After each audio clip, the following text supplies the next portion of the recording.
Oh boy, ladies and gentlemen, the drones are already on the attack. They are already on the attack. But you know what, guys? My voice is on the mend because I had to bear down for my Chicago Bears defeating the Green Bay Packers, ladies and gentlemen. So I'm very excited about that, very happy about that. I'm going to be honest with you. Okay? That gets a Don DeMarco. You know, we're gonna push that out there into the atmosphere, just in case anybody wonder where my allegiance lies, if you shall. But something that is going on right now, and seeing that the drones are already starting to attack the stream, I'm just gonna address this out the gate.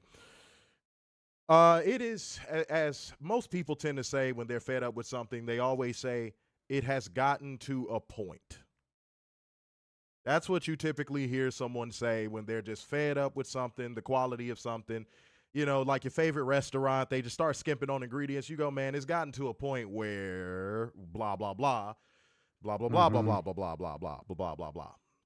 And by the way, can y'all hear us and can y'all see us? Because, again, I see them attacking the stream. So just let us know if y'all can see us and hear us, and I will feel so much better in my, my bowels and my loins. So y'all got to go ahead and let me. Yeah, I said bowels and loins. What you gonna do about it? What are any of you motherfuckers gonna do about it? Bowels and loins. Okay. Good job for bowels and loins. Everybody has them too. Everyone has them. That's true. So yeah, guys, if I'm not going 100, that is because, again, I don't want to blow out my voice for the remainder of the week, and then y'all ain't getting no reviews. You know what I'm saying? Y'all gonna be mad as a bitch. Y'all gonna be like, damn, everything was all good just a week ago. But now we get nothing. You lose. So we're going to have some fun, but we're going to have some fun within the realms of my natural speaking voice. Mm-hmm. Okay. So shouts out to y'all, man. Shouts out to everybody. We're going to ride through these drones trying to attack the stream. As long as they don't go out for the permanent, I think we just going to stick around. And I hope y'all stick around as well. And shouts out to Adrian Carpenter for sending through the 5 smackaroos of financial lubricant on the early front. We appreciate that, goddammit. Said congratulations on your Bears. Good luck. Sorry, I said Saturday. Lord Jesus, that shows you how euphoric I still am about that entire thing. Said on Sunday, and then said the Rams are a tough team. Yeah, I'm already knowing, man. But I'm looking at it like this. We weren't even supposed to be here, so everything after this is just playing with house money. But I still want the win. Obviously, I want to see us go to the Super Bowl. But shouts out to the Rams. Excellent team, classy team. Unlike, the Green Bay Fudge Packers. Yeah. Okay, just want to put that out there. And Haru Go Bay, shouts out to you, new commenter. Hey, man, it's a possibility. I'm not one of those delusional fans that go, oh, we're winning everything all the time, or being like Werner where you're just a complete pessimist about your team. Everything's lonely. Everything's dead. My heart. Oh, my God, I don't even want to see flowers grow. I'm not a doom and gloomer, and I'm not delusional. It's going to be a tough game, but I don't think definitively you could just say the Rams are winning, though. No. Because if you watched the first half of that Packers game, you would have thought the Packers were winning, right? Right. Okay, then. I mean, honestly, if you really think about it, if you turned it off in the third quarter, you would have been like, oh, yeah, Packers got it in the bag. Yeah, that's a wrap. Yeah, it's a wrap. So, yeah, I wouldn't. 25 points in the fourth quarter. Yeah, so if you've been watching our team, even if you only seen like a couple games this season, you should know. You should know that it ain't just going to be like, oh, Rams win, LOL. Nah. Mm-hmm. Nah, we don't go out like that. And I like that because that's attributed to coaching. You know what I mean? Mm-hmm. But no, shouts out to you. He said he's a Rams fan. I figured. I figured. So, well, shit, we found the one Rams fan that fills up the stadium during we found the one Rams fan that goes to SoFi for every game. Good for you, man. Good for you. Adrian Carpenter said Rams. Plus it's in Chicago. And I give you a little bit of more credit. I mean, it's not in SoFi. I'm trying not to be a dick, but like Look up Matthew Stafford's record in cold weather games. It's not good. It's 1-8. It's either 1-7 or 1-8. He does not play good in the cold. I also saw McVay has never won in Soldier Field. Yeah. So if anything, how would you say it? The retroactive statistics and data is against y'all. Yeah. It is. So I don't know. Yeah, I don't get that either. I don't know why people are just immediately counting us out. Like if you've watched our team this year, you know that ain't no. That's just a no. We ain't gonna lay down. What, 7 fourth quarter comebacks this season? Yeah. I mean, that's insane. Yeah, that's no. We're not gonna just lay down. I don't know why people just say stuff like that. Not you, Haru. Not you, but other people. You know, but Rams fans have been pretty classy. I haven't seen Rams fans really talking like cash shit. So, you know, I ain't got no problem with Rams fans. And plus, the Rams, when they were the St. Louis Rams, was actually one of my favorite teams in the NFL. Like, if the Bears exploded out of Illinois and just the whole franchise just died, I probably would have rooted for the Rams. I've said that before. Same. The St. Louis version. Yes. They need a team again. They do. They do. Dude, if you ever go out there, guys, we having fun. We doing an STS stream for you guys, and here we are talking about sports at the beginning of this one. But no, like, Warren, if you ever go to St. Louis, bro, I've been multiple times now. Bro, I had family out there. I've been to Blues games. I've been to Cardinals games. The energy. They love their teams, bro. They love their teams. I agree. They deserve another football team, bro, and not the USL. Especially now with the Chiefs leaving. Yeah, but that stadium is an albatross in St. Louis. They can't, the Edward Jones Stadium. No, they need to build a new stadium. Yeah. I agree with that. Yeah, that thing is an albatross, and it's costly, so we'll see.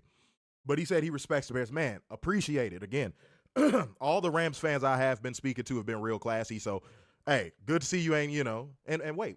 Shouts out to him being number 2 on the leaderboard, gang. There we go. First time in the stream, goddammit. That's what I'm talking about. That's a tall task because Puka Nacua looks like a streamer in the face, but that motherfucker is shifty. Yeah, he is. That little motherfucker is shifty. And we struggle with shifty wide receivers. Devontae Adams don't scare me as much. But Puka, that motherfucker, good Lord. He is a little frustrating fuck to watch. Good player. No, don't get me wrong. Good player. I'm not shitting on him. Trust me. Let me see what we got. Said the keys. Yeah, I agree.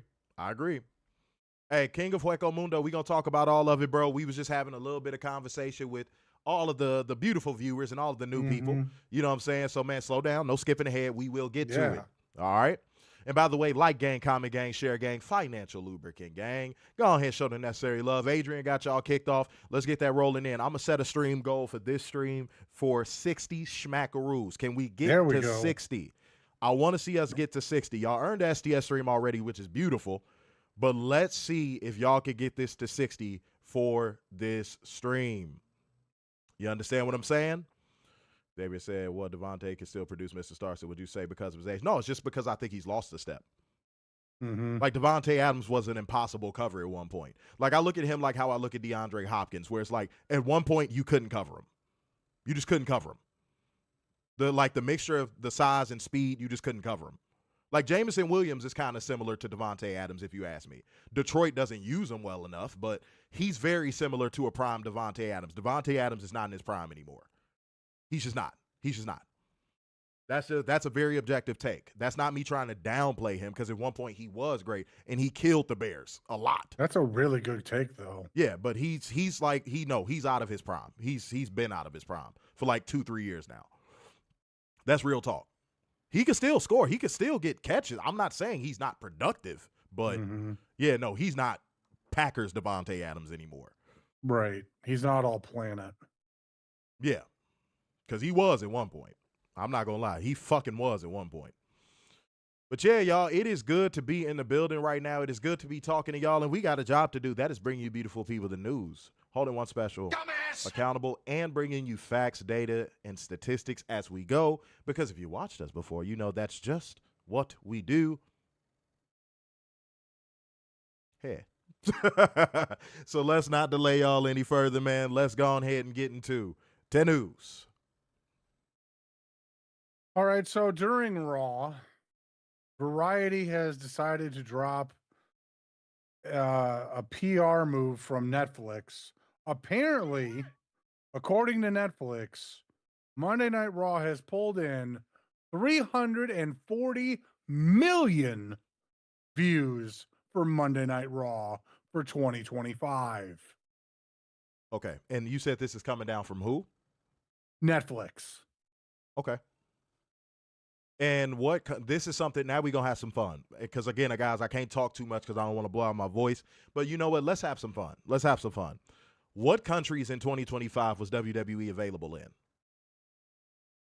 So they charted in the top 10 in the US, 51 weeks, Bolivia, 49 weeks, Canada, 48 weeks, the UK, 40 weeks, and Mexico, 38 weeks. Okay. Now I see a couple people in the comment section saying that's bullshit. And you know what?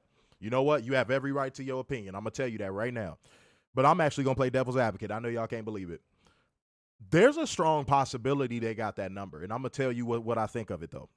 Here's where playing devil's advocate meets its maker. It meets God. So, yeah, they might have gotten that number.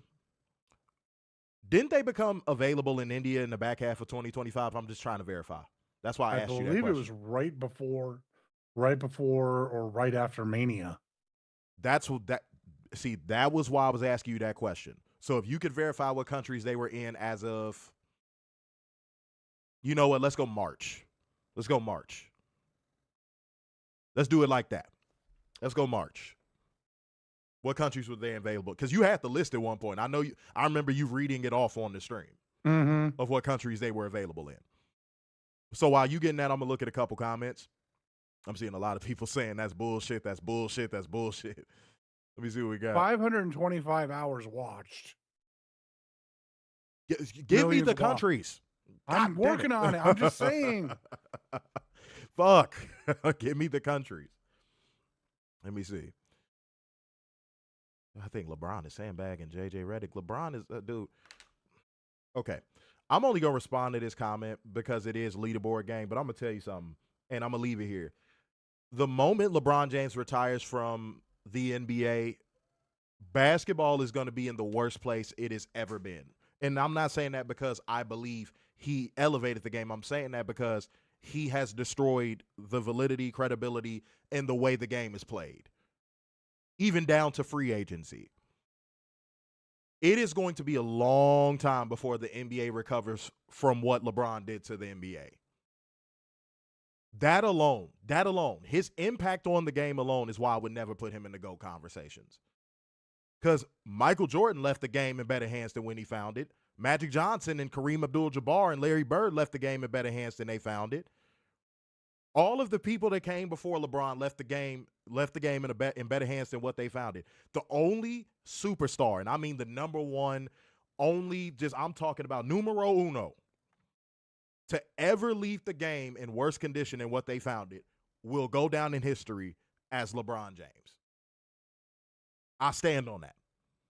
Guys, I've been watching basketball longer than a few of y'all in this comment section been alive.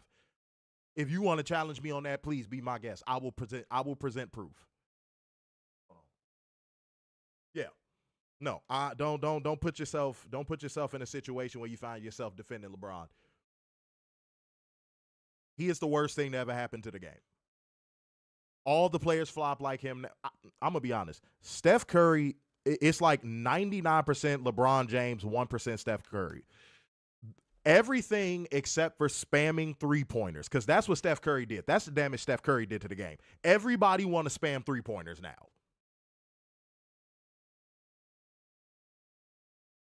Everybody, I think when LeBron James and Steph Curry retire, that is when the league will begin to heal again.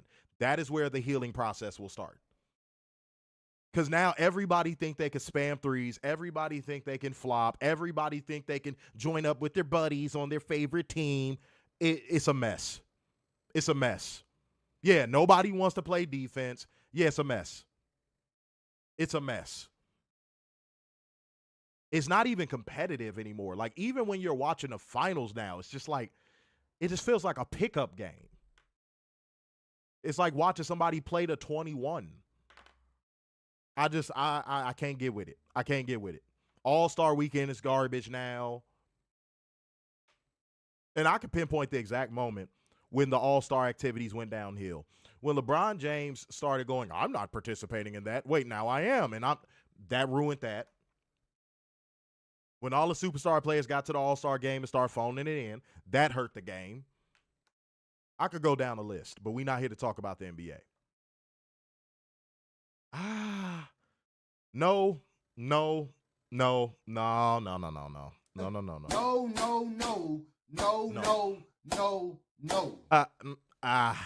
I had this debate with somebody else, Adrian.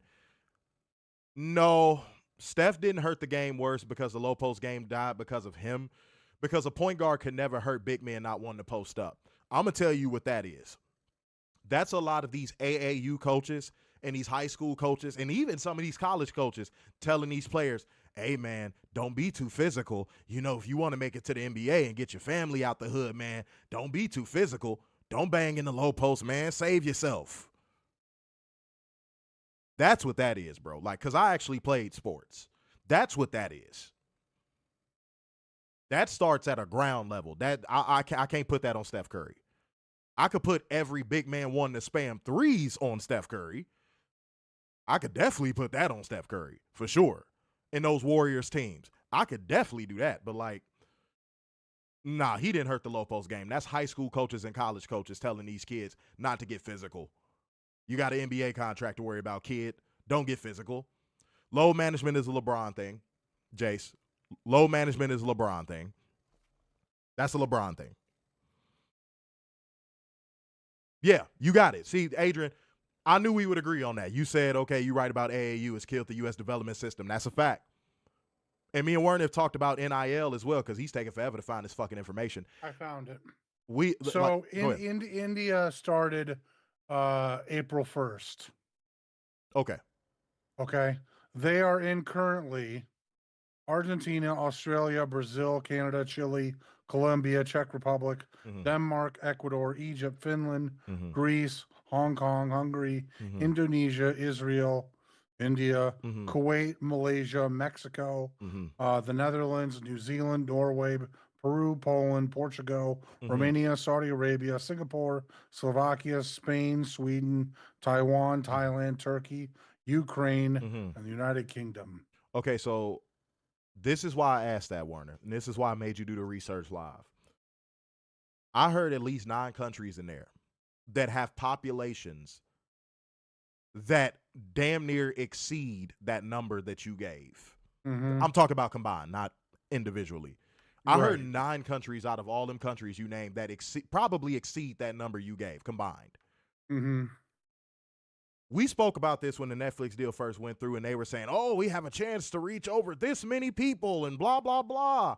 And then when the number came in, me and Werner were the only people that said that 6 million number that they got that first week, we even thought that was bad. And we said it was only downhill from there. You know why? Because if you have that much reach, and then once India came in the picture, shit, you're talking about a population of billions of people at that point. Right. That, what is it, 340 million, you said? 340 million and then 525 million hours watched. So let me explain this. For anybody that's not keeping up, for anybody that might have just tuned in, WWE reported and touted that number. Netflix reported and touted that number. And I believe they got that number. But what I don't is them acting, the actual delusion to pretend as if that is a great number. It sounds good on a press release. It sounds phenomenal on a press release. It does. And guys, when you worked in corporate, you understand how this shit works, especially like high level corporate. You understand how this whole marketing thing works. Okay? That's not a good number. Again, sounds good on a press release, but in actuality and in reality, that is not a good number. It's not. It's just not. Now, somebody might say, oh, you just always try to find a way to shit on WWE. No, I'm speaking as if I was the head of a company and I saw these these numbers, and I would be like, wait, what? I would ask the same question I just asked Werner. Wait, what countries are we in again? That would have been my first question. Mm-hmm.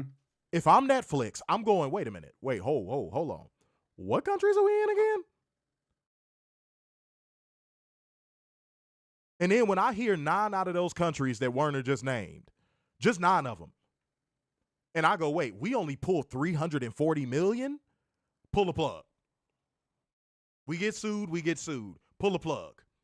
Netflix got enough money to keep WWE wrapped in litigation for the company's existence. Pull the plug.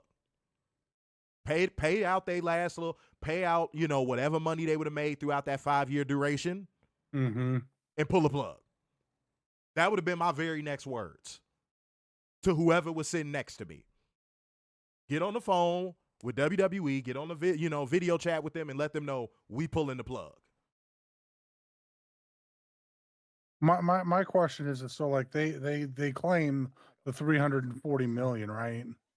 If you divide that by 52, you're getting 6.5 million views a week.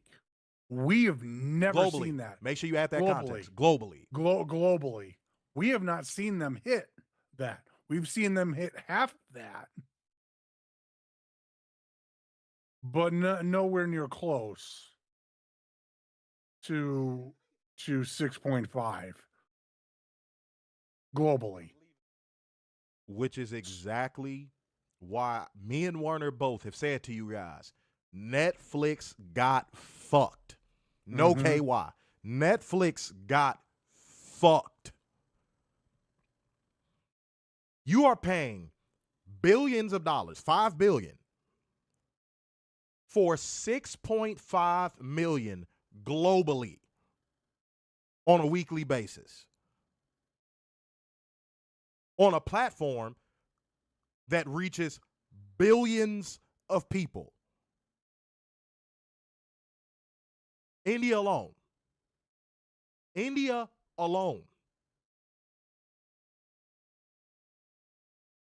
Because that was the excuse. Myrna, you remember that? Before WrestleMania, that was the excuse. Well, wait until India gets in the funnel. Wait until India gets in there. Been there since April 1st. That's terrible. That's why I said I believe they got the number. I believe 100% they got that number.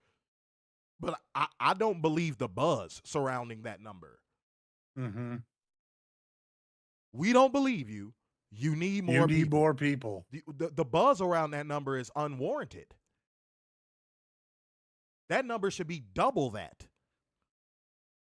And you know what's crazy? Even if that number was double that, Werner, guess what? That still does not make it financially feasible for Netflix. No, not at all. They should be seeing this as a loss right now.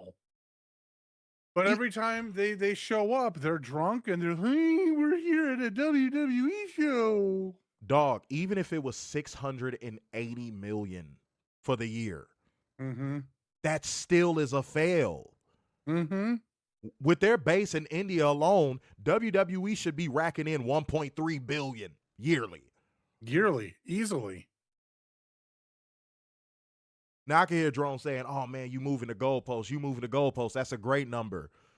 Again, Werner, what is that number divided by 52? 6.5. And what land does that span? The entire world. You think that's a good deal for Netflix? This company that claims to be this global powerhouse can't pull in more than 6.5 million weekly globally?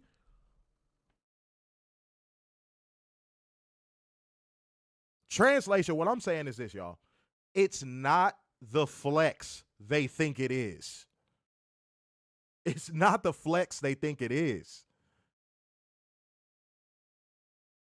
Oh, my God. And I bet you WWE drones are going to run that number out there and go, oh, my God, this is why WWE is the industry leader. This is why they're a juggernaut. Man, if I'm Netflix, I could take or leave those damn numbers. I could play reruns of Stranger Damn Things live and get more numbers than that.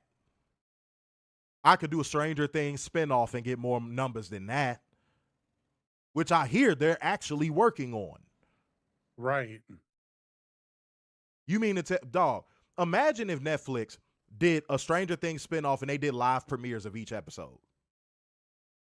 Only a matter of time. Dog, it would blow anything WWE does out of the water easily. Mm-hmm. I'm talking about like probably 30, 40 million globally each episode. All it takes is that one hot show. Man, that's all it takes. If I could project more without worry of blowing out my voice, bro, it's just these fans don't get it. They don't get it, bro. They don't get it. They don't get it. They'll tout these numbers but not know what they mean. Not only that, like the 6.5, right? That's for a week's worth. That's not overnights. I forgot about that. That's not overnights. That is an entire week. I forgot about that. That makes it even worse. Oh, I forgot all about that, Werner. That Netflix, that is a terrible deal. Pay them out their 5-year, whatever is left on the 5-year prorated. Do whatever you got to do. Pay out that money and get out that deal, dude. Tell him to go find another partner to fuck. Get out of that deal. Y'all are losing money on that. I ain't got all that time, but if I did how much money they're likely losing on a monthly basis not producing, but like carrying WWE Raw versus what the worth that WWE brings to the table is, y'all, I bet you they are so far in the fucking red on the WWE investment, it would make your head spin. Like, they're in the dark red on this WWE deal, I'm sure. Just like how Fox was at one point. See, but Fox had the smarts to be like, yeah, no. Fuck you.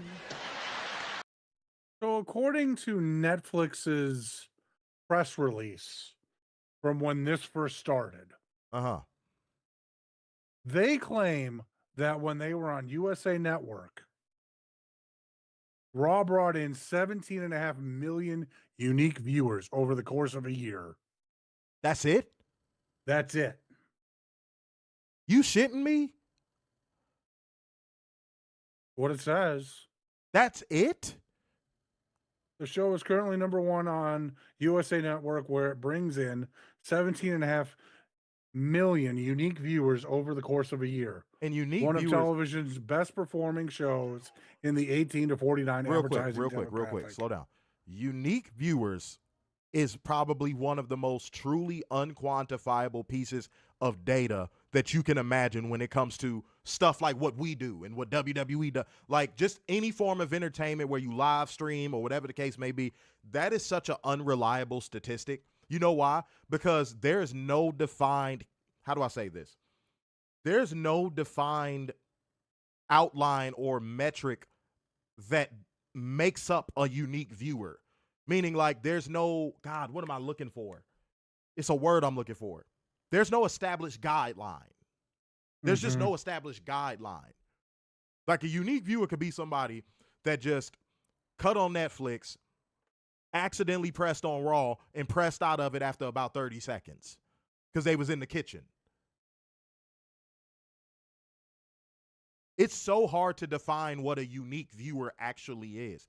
That's the word. There's no definition. That's the word I was looking for. There's no there's no definition or characteristic. That's good too. There's none. There's none. Look it up. You can't find it. You're going to see a whole bunch of categorizations. You're going to see a whole bunch of categorizations of what it could be, but there's no defined characteristic. What makes up a unique viewer? We're still trying to figure that out. Like, we're still trying to figure that out. So looking up the deal, it's $2.5 billion for the first 5 years, and then if they again pick it up for 10, it's another 2.5. Netflix, pay them whatever is on the remainder of that 2.5. Mm-hmm. Get out. It's not going to get better for you. The deal is not going to miraculously become better for you. Nope. That's my word. It will not get better. It's only downhill from here. You should have saw that once you saw the numbers after the premiere. Straight up.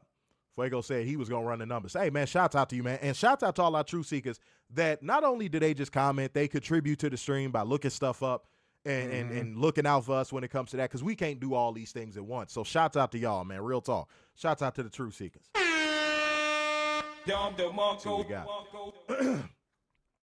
Fuego said they're likely 150 to 300 mil in the hole after 1 year. You know what's so funny about you saying that range there, Fuego? I was, in my mind, I was somewhere in 270 something, like 275, 276. It's weird that you put that range there, because I'm like, dude, they're going to be like 270 something million in the hole on this first year. Like, when they're running back the sheets and they're looking at it, they're going to be like, what the fuck? So let's put it this way. If they do clear on this deal, it is going to be by the most razor-thin margin imaginable. They get to year 4, day 364, and they're running through the sheets, and they like, okay, guys, did we clear green on WWE? It's going to be by like $1 million, if it is. It's going to be like by somewhere between 1 and 5 million. If they do clear the green on this, it's going to be a photo finish. That's why, in a way, they might renew them just so they see, man, maybe we could try to get it over the life of the deal. Mm-hmm. But no, because then you got to cut another check. If they didn't have to cut another check after the 5-year opt-in or opt-out, oh, they would definitely clear green. Because they'd be getting an extra 5 years for free. But no, they got to cut another $2.5 billion. So there's no way possible, unless WWE starts pulling in 30 million weekly viewers. There's no way humanly possible. And that should be the ceiling. That should be the floor, not the ceiling. Yeah, there's no way statistically possible that they are going to clear green on this deal. No way. I'm telling every single drone. I'm telling every single fair walker. I'm telling every single neutral fan. I'm telling every single. There's no way.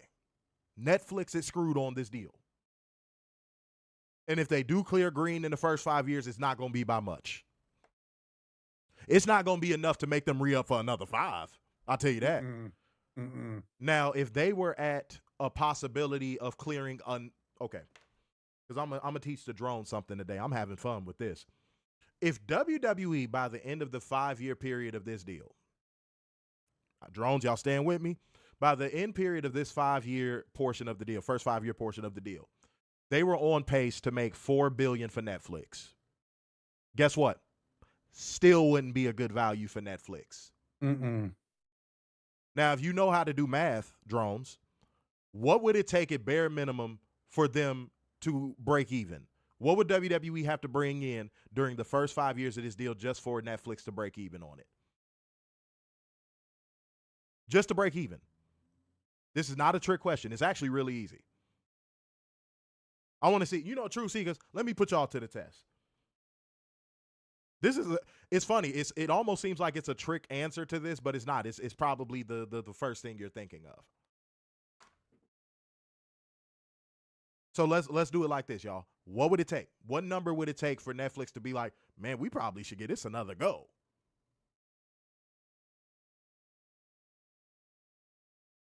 Don't slow down our comment section. Y'all been doing good as a motherfucker. Don't slow down our comment section, bro. Let me see what we got. Hold on. Oh, by the way, let me read these super chats. I forgot to read these. Fuego came through with 2 smackaroos, said under 10 million globally with their age and reach is awful. That's a fact.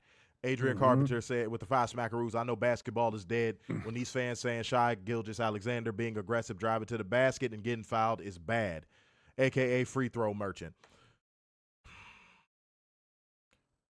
Speaking on him is a very touchy topic. And it's because he is a cheap-ass player. He is. He is a bit of a free throw merchant. He is. A lot of plays where he gets to the line, he's not really fouled.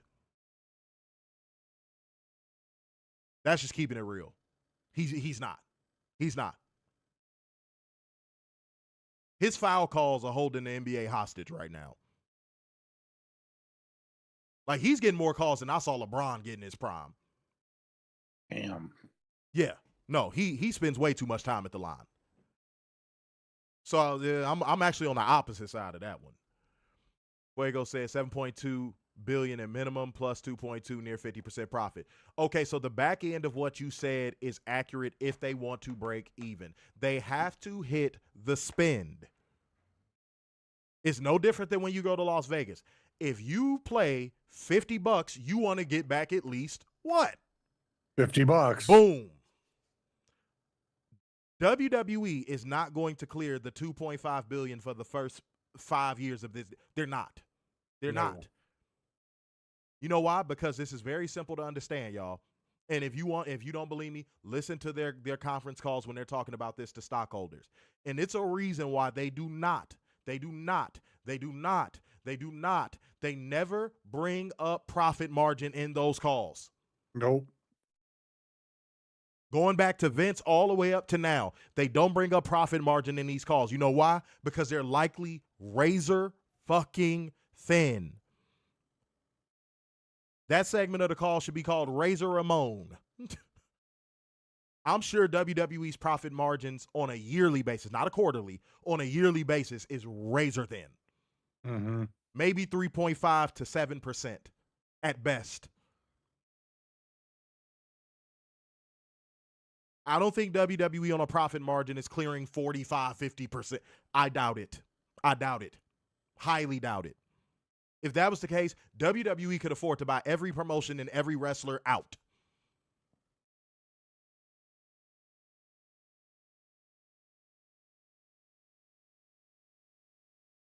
If WWE was 50% over the profit line, they would be able to buy everything. Yep. Literally everything.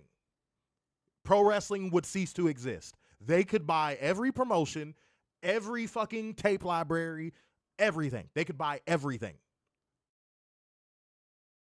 That's not a joke. But it's a reason why when they do the year-end Q4 conference calls with stock, they don't talk about profit margin.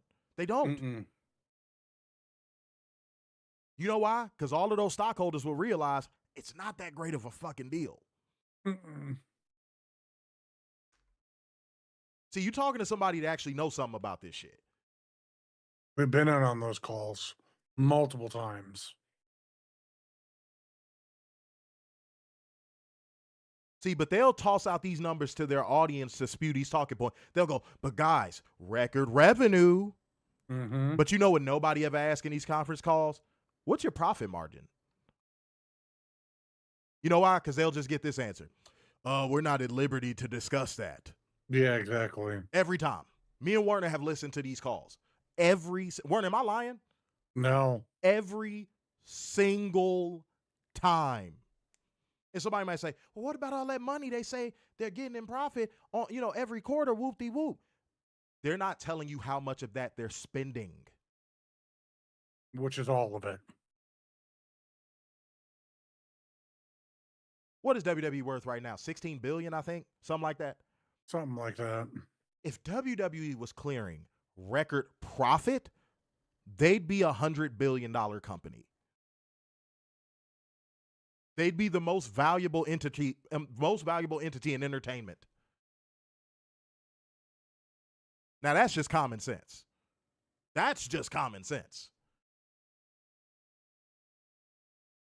If WWE kept their costs to an absolute bare minimum low, they'd be worth somewhere between $80 to $100 billion, and they'd be the most valuable entity in entertainment. And if I was an investor and I had Elon Musk money, I would buy them. Mm-hmm. You mean to tell me I could keep my costs low and my overhead low and still make hundreds of billions of dollars? Hell yeah. I don't got And have TV executives throw money at me? Man, I don't got to give that much cash infusions to keep this company afloat. Hell yeah. But that's not what WWE is. That's why they're a part of an umbrella. Mm-hmm. God, there's so many drones that don't get this shit. They wouldn't need to be under a fucking consolidated umbrella if they were as successful as you motherfuckers think they are financially. They would still be independent. They would still be privately owned. They would have never went to the market, the public market to begin with. And that goes way back before what we talking about now. Yeah, you're looking at 1999. They would have never went public. If they were as financially prosperous as you motherfuckers think they are, they would have never gone public.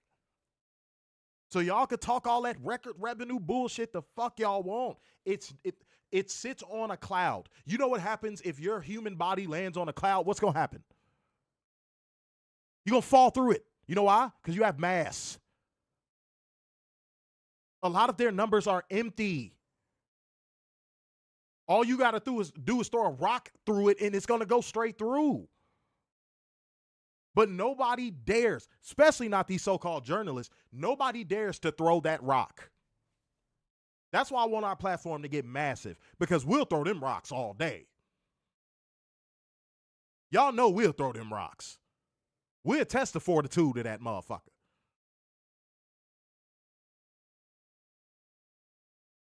If they were so prosperous, why do they have to keep taking the best available deals to host pay-per-views? Bro, this is the most fragile juggernaut I think I've ever fucking seen. And so is their fucking audience, by the way. Let me go back up because I saw we got some phenomenal donations in the building.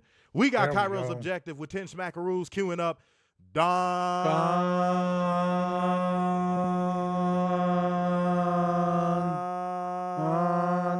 Lemon. Y'all testing the fortitude of my voice right now, but I appreciate it because that means y'all are doing the right thing and contributing to the stream. So thank you. Appreciate you, Cairo's Objective. And then he came through with 2 smackaroos. Hold on.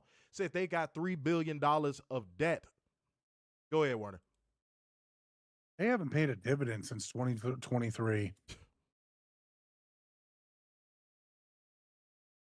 Now, Warner, if a company it was so massive and as successful as WWE, would they have to worry about that? No. Again, common sense. WWE would pay their own location fees.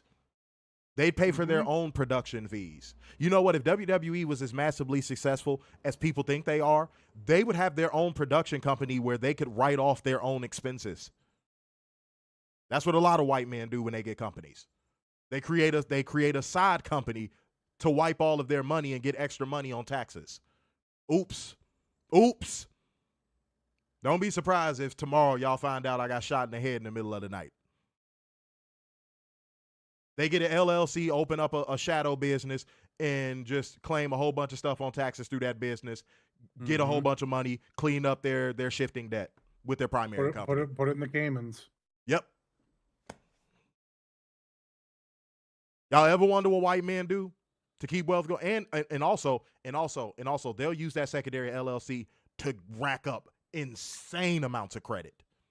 Yes. Obscene amounts of credit. But they'll tell you black people have the worst issue with consumer debt. Oops. Y'all ain't ready for that one. Y'all ain't ready. I'm dropping too much knowledge now. Y'all ain't ready for that talk. Y'all ain't ready for that.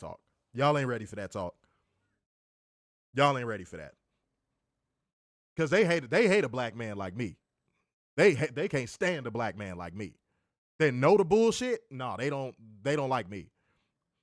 But I'm seeing something that is absolutely inexcusable. How the fuck we got 23 people in here and 14 likes? Come on, guys. Man, if y'all don't scroll down and hit that thumbs up right the fuck now, man. Hit that thumbs up, man. When I say like gang, comment gang, share gang, and financial lubricant gang, I mean that shit. Hit that like button, man. Show your support. Y'all been doing so good. And by the way, we had 24 schmackaroos even. I set a goal for 60. We can hit that, guys. I believe it. We can do it. We can do it. I know we can. All right? Vince, wait, Fuego said, Vince has always been good at presenting as rich. Yes. Said the Fed hasn't been a financial juggernaut probably ever. Yes. Yes. See, but when they could throw revenue numbers in your face, it covers everything. It's all encompassing. But it's not all encompassing. That's the thing. I knew that'd get Warner. No, I'm saying I knew that would get you. I knew that part of it would get you. Because that's like the biggest lie ever sold. Like, for example, if I book 5 talents for a wrestling event and my door that I get for this wrestling event, I clear 5 racks, right? I got a decent size venue, I clear 5 racks. And I tell everybody that'll listen, y'all, I ran this event and it's not even that big venue and I cleared 5 racks, no problem, and only paid $1,000 for the talent. Y'all got to get like me, right? Right. There's out of that crowd of people, one person is going to step up and be like, hey, man, what was your production cost? How much was your insurance? And you know what's going to fall apart? You know, at that moment, you know what's going to fall apart? The revenue number. Nobody does that with WWE and these calls, these shareholder calls. Nobody does it.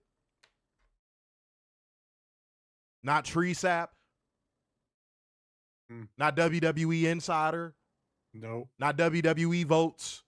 No. Nobody. But again, y'all boost us up. Y'all signal boost us. We get big enough. We'll do it. The fuck we got to be scared of. We'll do it. Right to Hunter's face and Nick Khan's face. We'll put our money where our mouth is. Hell, if y'all could buy, like if we blown up to that level and we getting hella super chat, we'll buy in stock. We'll buy a shit ton of stock just to have a phone. Y'all know what that means? They can't say, oh, you're just this much shareholder. Why are you asking that question? No, we'll have so many shares that they ain't got no choice but to give us a phone. They're going to have board seats. Yeah, they're going to have to let us ask a question. I'm telling you, y'all don't know half the shit we would do if we was getting way more super chats than what we getting. Y'all don't know the half of what we would do. Straight up. But shouts out to the people who are currently in here contributing. Matt Hamilton has liked the stream. Thank you. Appreciate you. Everybody who has liked the stream so far, thank you. Y'all are appreciated. And Cairo's objective came through with the 5 schmackaroos queuing up the KO hip po po po po po po, telling these other motherfuckers to get good. You understand what I'm saying? Know what I'm talking about? Fuego, you said probably one of the most sincere lines so far I've seen in the stream, and it's the truth.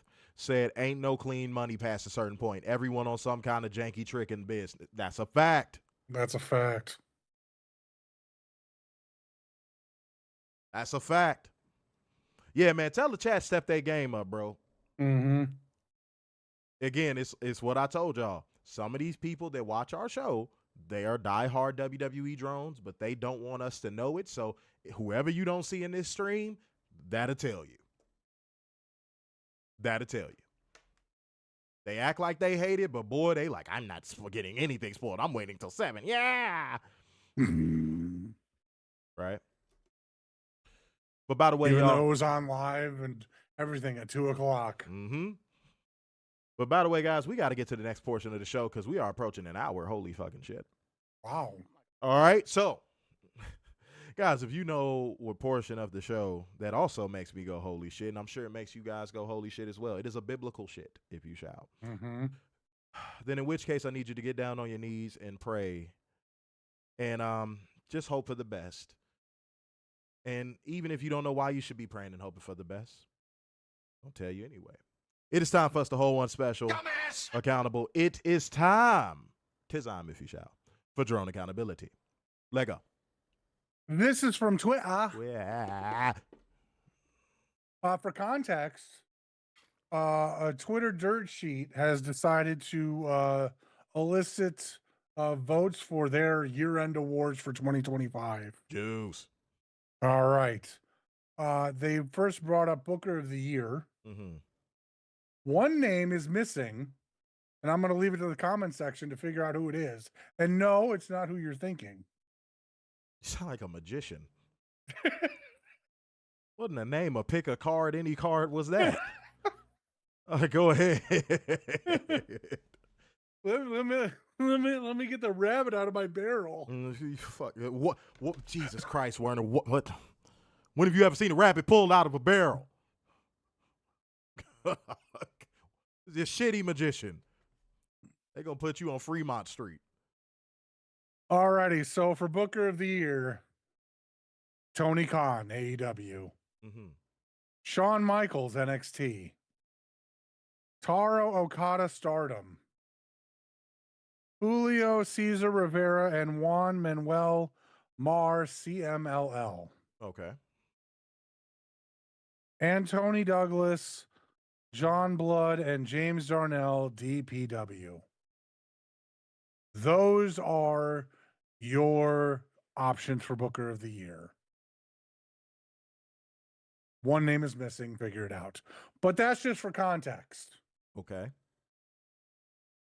To which Arnaud Bubik, I'm going to go with that, says, and I quote, "To me, this award easily goes to HBK. But as long as Tony Khan doesn't win this, I'll be happy. I don't even understand why he's a nominee. 2025 was not a good year creatively for AEW." What? Mm-hmm. What?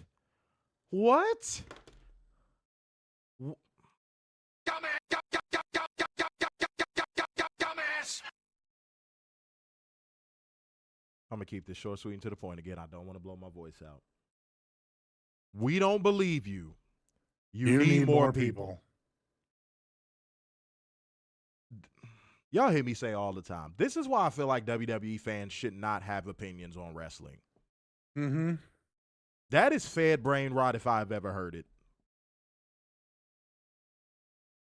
Literally.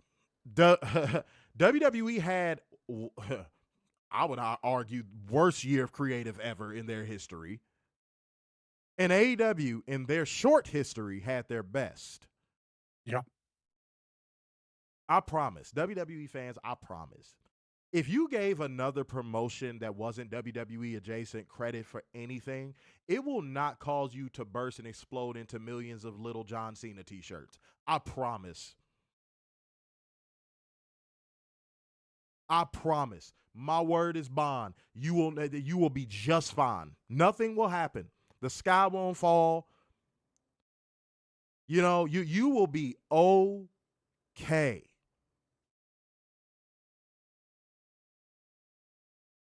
It is like WWE or die. I'm going to tell you something I ain't never said on this show. I'm starting to believe if WWE came on a Raw and sent Rhea Ripley out there and said, okay, what mommy needs from everyone is to go buy a bomb vest and run to the middle of your city and blow yourself up.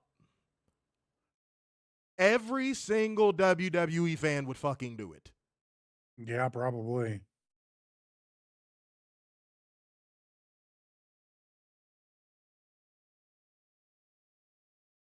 Cause what?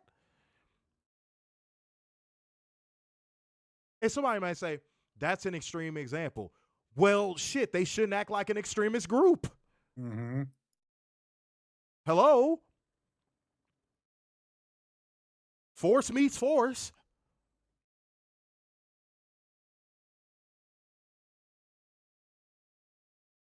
I just, it's so, I don't know what they think that means. I'm just gonna move on. I don't know what they think when they say stuff like that. I don't know what they think that means in their mind. Like, I don't know if they think it has validity. I don't know. I don't know. I know. Like, Kyra's objective, you said exactly what I was thinking. Said I wouldn't even take that seriously. Like, it just, because what is it even based off of? Right. Like, when you ask them that and you ask them to explain things, they crumble. I saw somebody, I don't know if it was Fuego or somebody else. I saw somebody debating with this drone under the Jada Parker post because, hold on, let me find it. No, it was this other cat, Chris Croninger. Because one person has said, God damn it, I hate when I can't find it. But yeah, one person has said, oh, what's remarkable about you? And this person said, I asked first, tell me what's remarkable about her professional wrestling ability, and I'll tell you what is remarkable about my library skills. And this one drone said, her presence. And the Chris guy said, presence is just as fake as aura. Tell me what she does that's actually remarkable. And this person said, you think presence and aura is fake in wrestling? Bro, just turn your TV off. Then he said, okay, quantify it for me then. Precisely how much presence does she have? And this person said, all Jada has to do is make an entrance, and she gets the whole crowd chanting Miss Parker. That's her presence. It's big. Any further questions? That's my drone accountability, by the way. That segue right into my drone accountability. By the way, that hurts. It hurts. That hurts my head. This is what so happens, bad. Werner, but this is what happens when you ask them to validate what they say. They babble. They don't know because they're so brainwashed that they don't know they're saying nothing at all. We say on this show all the time, when people say WWE is better than AEW, I say from what standpoint? And typically your average drone is going to say what? Everything's always better in the WWE. Everything. They're going to say everything. And then when I go, okay, cool, let's break it down to the product we actually consume. Let's go to entertainment. They go, yep, WWE better. And you go, okay, cool. What makes it better? Everything. Y'all, they crash out. They filibuster, they crash out. You name it. They do it. They can never quantify anything. And Kyra's objective, it's funny you said that because I was actually finna get right to that. Right after I said what I just said. That is why I always tell people, WWE fans should not have an opinion in pro wrestling conversations because they're way too out of their depth. They don't know what it is that they're actually talking about. They are clueless on the subject matter. They don't consume enough pro wrestling, if any, to even have the discussions. Werner, if you've never played bass guitar in your life, do you know how to strum enough chords to play Fame by David Bowie? No. Shit. It's not that hard of a concept to fucking grasp. Drones, stop talking about something you have no clue about. And I love that same person that basically said in this same thread, like, y'all are just being fed these fucking corporate marketing terms like aura, and y'all just eat them up. That's true. And this person said, it's not useful as an actual descriptor of an art. Thank you. We've been saying this for 6 years. And we'll continue to say it until it finally resonates. You ask WWE fans what makes their product better, they're going to give you a bunch of fucking immeasurables. Like it's a comic book. You know the only thing that makes Superman more superior than any other hero in this universe? Plot armor. He's walking fucking plot armor. Why would you get invested in something that just can't be beaten and the fans of this person think he can't be beaten? So therefore, what can you invest? That's why I hate when I hear people that are diehard fans of Superman talking about Batman. I'm like, motherfucker, your favorite hero is walking plot armor. He's never in any real danger.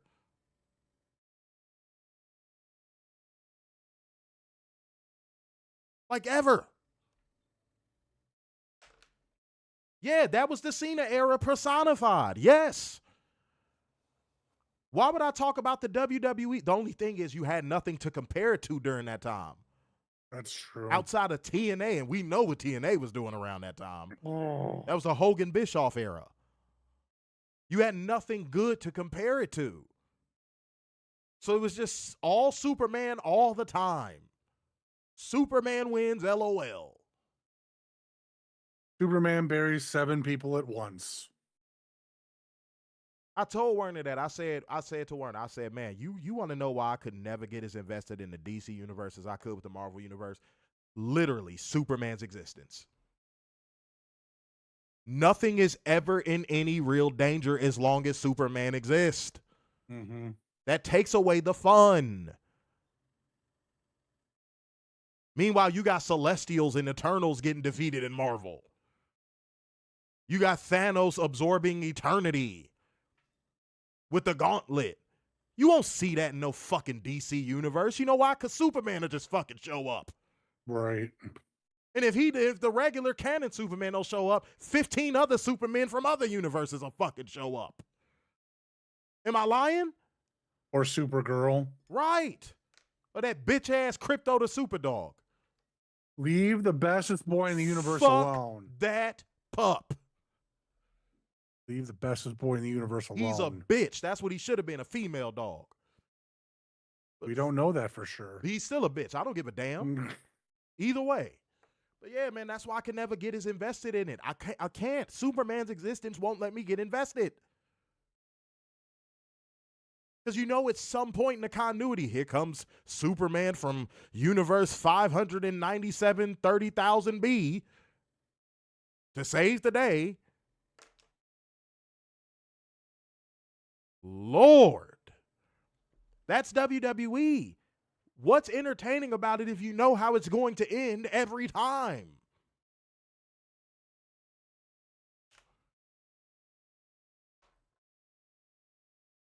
Sheesh, damn, kabish. Haru said Batman is better as a street level hero, not teaming up with Superman. Yes, and also he has a story you can invest in. You know what I would like to see, and I think they're kind of getting away from it, is have Superman not deal with street level thugs. Yeah, keep his ass in space. Yeah. What he got a fucking job for? Put him in the watchtower 90% of the time. If something comes this way, boom, there's Superman. He should be secondary god. Mm-hmm. That should be what Superman is. Mm-hmm. Boy, but if you say that to a regular DC fan, oh, they'll flip the fuck out on you. Well, what about the time when Darkseid had the kryptonite this and he got weak? But did he lose? No. Well, no, but my fucking point exactly. When have you ever heard Cena's push be compared to something in Marvel? Oops. You haven't. They called him Super Cena. How is that entertaining? Give me a fucking knife.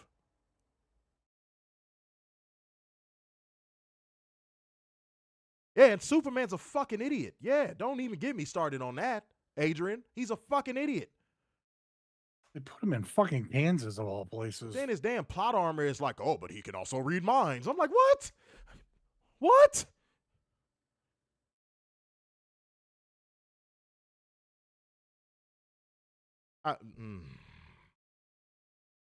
He knows everything Batman knows now because he read his mind. Like, what? That's dumb. That's dumb. Just like the WWE product. It's dumb. And that's all WWE has been for the last 20 years. How can we insult your intelligence in creative ways? That's probably the most creative they are, Werner, is when they're trying to figure out how they can insult your fucking intelligence. Well, because Lord knows they are not creative at anything else. And you can definitely see that in that fucking stupid Triple H commercial for WrestleMania. Oh God! Oh, let's look at all these celebrities giving me ideas. No, call them what they are. Call them what they are. I'm sick of you not calling shit what it is. Trash. No. Call those celebrities what they are. Oh, paid for by whoever. Paid for by WWE. Thank you. Shills. Man, when you say stuff, it make it real, bro. Like, I'm not one of them motherfuckers like these crazy fucking chakra crystal bitches that say, I believe in manifestation. But when it comes to putting words out there in the world, it helps it become real. Otherwise, tabloids wouldn't exist. That's true. No, call them what they are, Werner. Call them what they fucking are. Bought and damn paid for B-listers. Mm-hmm. Lil Yachty ain't had a hit in fucking 7 years. Damn. I don't get it. And I've been saying this since 2022. I don't want to get it. Well, you just gotta, just any product, because this is what drones were saying. You remember when drones were saying this in 2021, when they were saying, sometimes instead of just overthinking things, just cut your brain off and enjoy the show. You remember that? You gotta just enjoy all wrestling. No. That was after this talking point. That's like, if it's like a Pokemon, it evolved into that. No, the first iteration of enjoy all wrestling was sometimes, not everything needs to be taken so seriously. Just cut your brain off and enjoy the show. Anything I have to cut my brain off to enjoy, I don't want to watch it because I'm not going to enjoy it because you know what? I like using my brain. Exactly. You know who makes you use your brain? AEW. Yeah, if anybody ever wanted to know the timeline of Enjoy All Wrestling and what it and what was the thing that predated Enjoy All, that's what it was. That's what it was right there. We were on the ground for it. Remember it like it was yesterday. Sometimes you got to shut up and just sit back and just cut your brain off and just watch it for what it is. Huh? No. I want to be entertained. Right. They are called World Wrestling Entertainment. Why would I not measure their entertainment value? Fool. Lord. No. How hard is it to be an entertainment company without being entertaining? See, here's how you know WWE has this protective shield we can't see. Any product that falls under the realm and guise of entertainment, if it is not entertaining, what typically happens to it? It dies. WWE is the only entity I've ever seen that has gotten away with being the least entertaining thing I've ever seen, and it has not gone away. It has not gotten shit canned.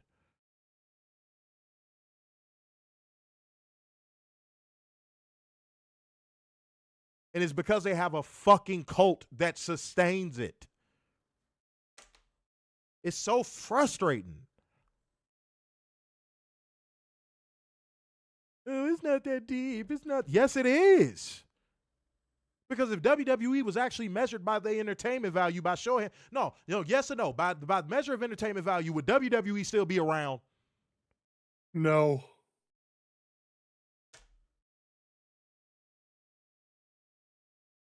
Piss. They should have been canceled around 2010. Let's be real. Oh, yeah, dude, peak Cena era? Oh, bro, if they were measured by their entertainment value, they would have died. Mm-hmm. But 2010 should have been the year. We should have never had a Roman Reigns era. Mm-hmm.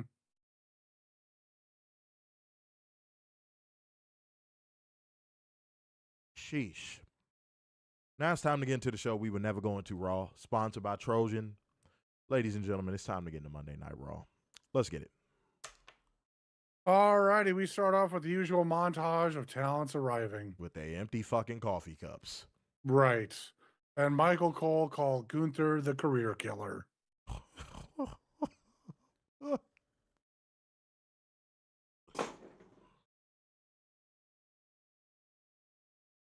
Entertaining, folks. Just remember, entertaining.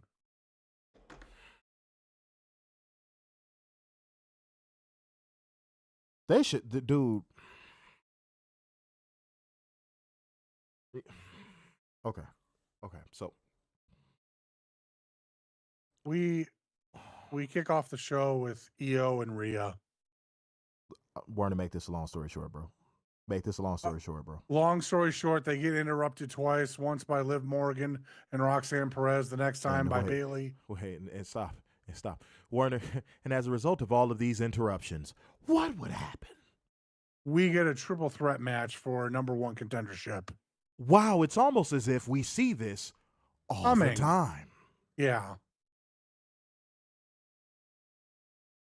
Wasn't I just talking about this a second ago? Mm-hmm. Where's the entertainment value in something that you can see coming?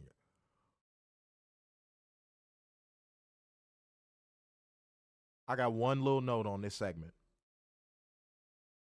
They popped for the very beginning, because I think that's the only thing they popped for. This is my brutality. I think that's the only thing they popped for. Because right after that was over, it was like her pop died. Yep. Did anybody else notice that? Mm-hmm. It was like it did the "this is my brutality" thing, and they just stopped reacting. Io got no reaction. Right. And then here was my note. Bayley comes out there. And they start and her singing, simp showed up in force. And they start singing that simp ass, stupid ass fucking song. And guys, I'm giving us a pat on the back. I'm about to be an asshole about this because this is our talking point. This is our original talking point. We have been saying this since the very beginning, and we deserve credit for this. We said Bayley's career is directly attached to her simps. Mm-hmm. You want to know how I know Bayley knows this? Bayley would say, "See, they love me." Yeah. You want to know what she might as well had said? "See, look at all my simps. They're keeping me employed." We've been saying that Bayley's career hinges upon her simps. We have been saying that since the beginning. Yeah. We always said if Bayley's simps disappeared, her released, gone. Because there's no way that somebody that is that bang average at everything last in anything they do. I don't care if you work at a McDonald's drive-thru. If you were that bang average at everything you did, guess what? You ain't flipping no burgers and you ain't motherfucking dropping no fries. That's true.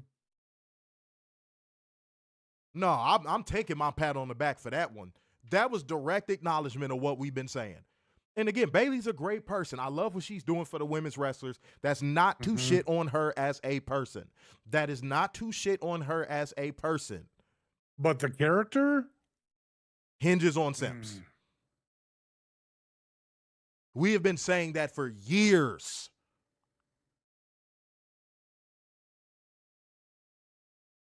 Yeah, Bayley as a trainer would be fine.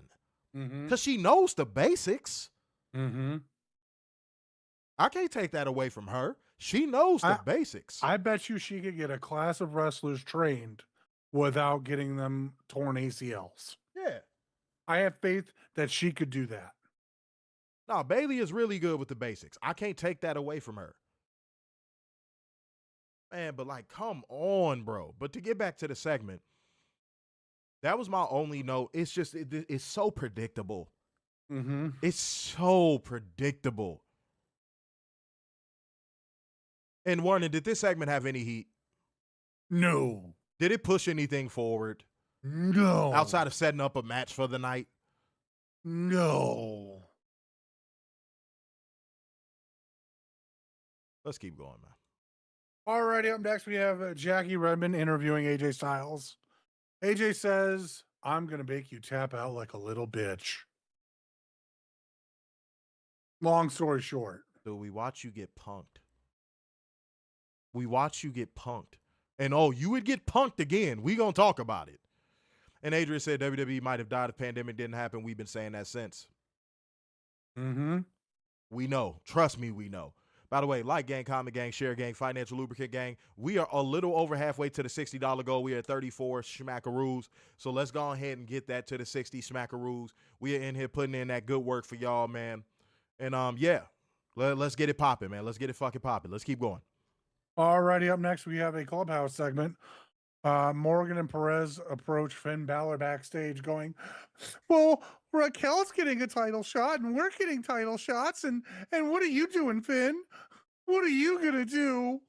Warren, I forgot another note. I got to backtrack. My apologies. Why would you have Bayley and Lyra, Liv and Roxanne? By the way, Roxanne was looking all right tonight. I ain't gonna lie. She ain't got to put on a red light. I'm like, goddamn, you dirty bitch, you dirty bitch, you I don't know dirty what it bitch. is. She getting a little thicker. She looking all right.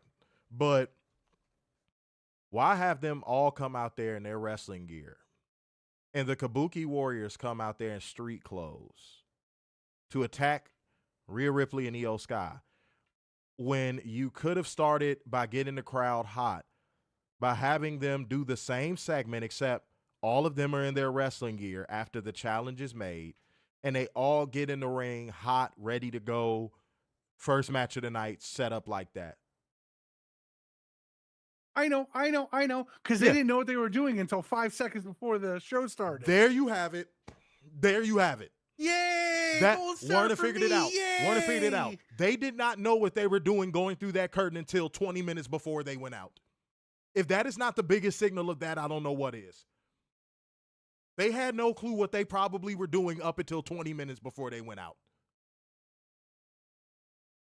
Because why not do that? That would have gotten the crowd hot.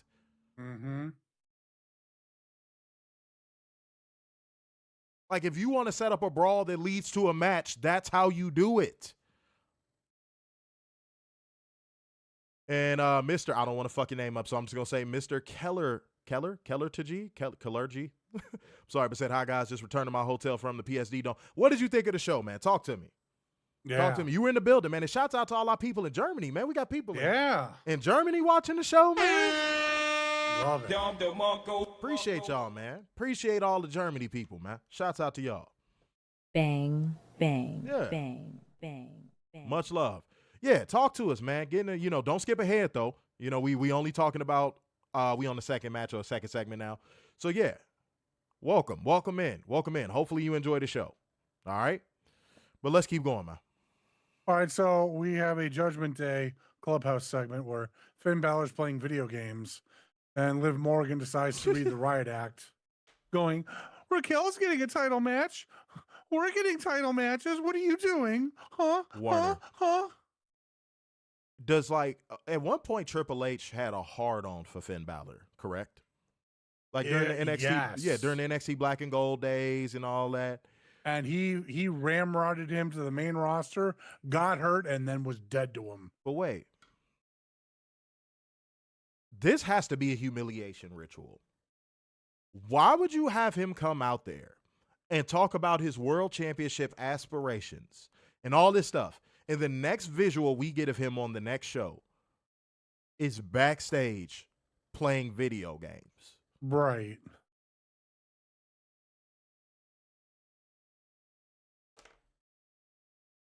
Fuck a continuity. Let's just go to common sense. You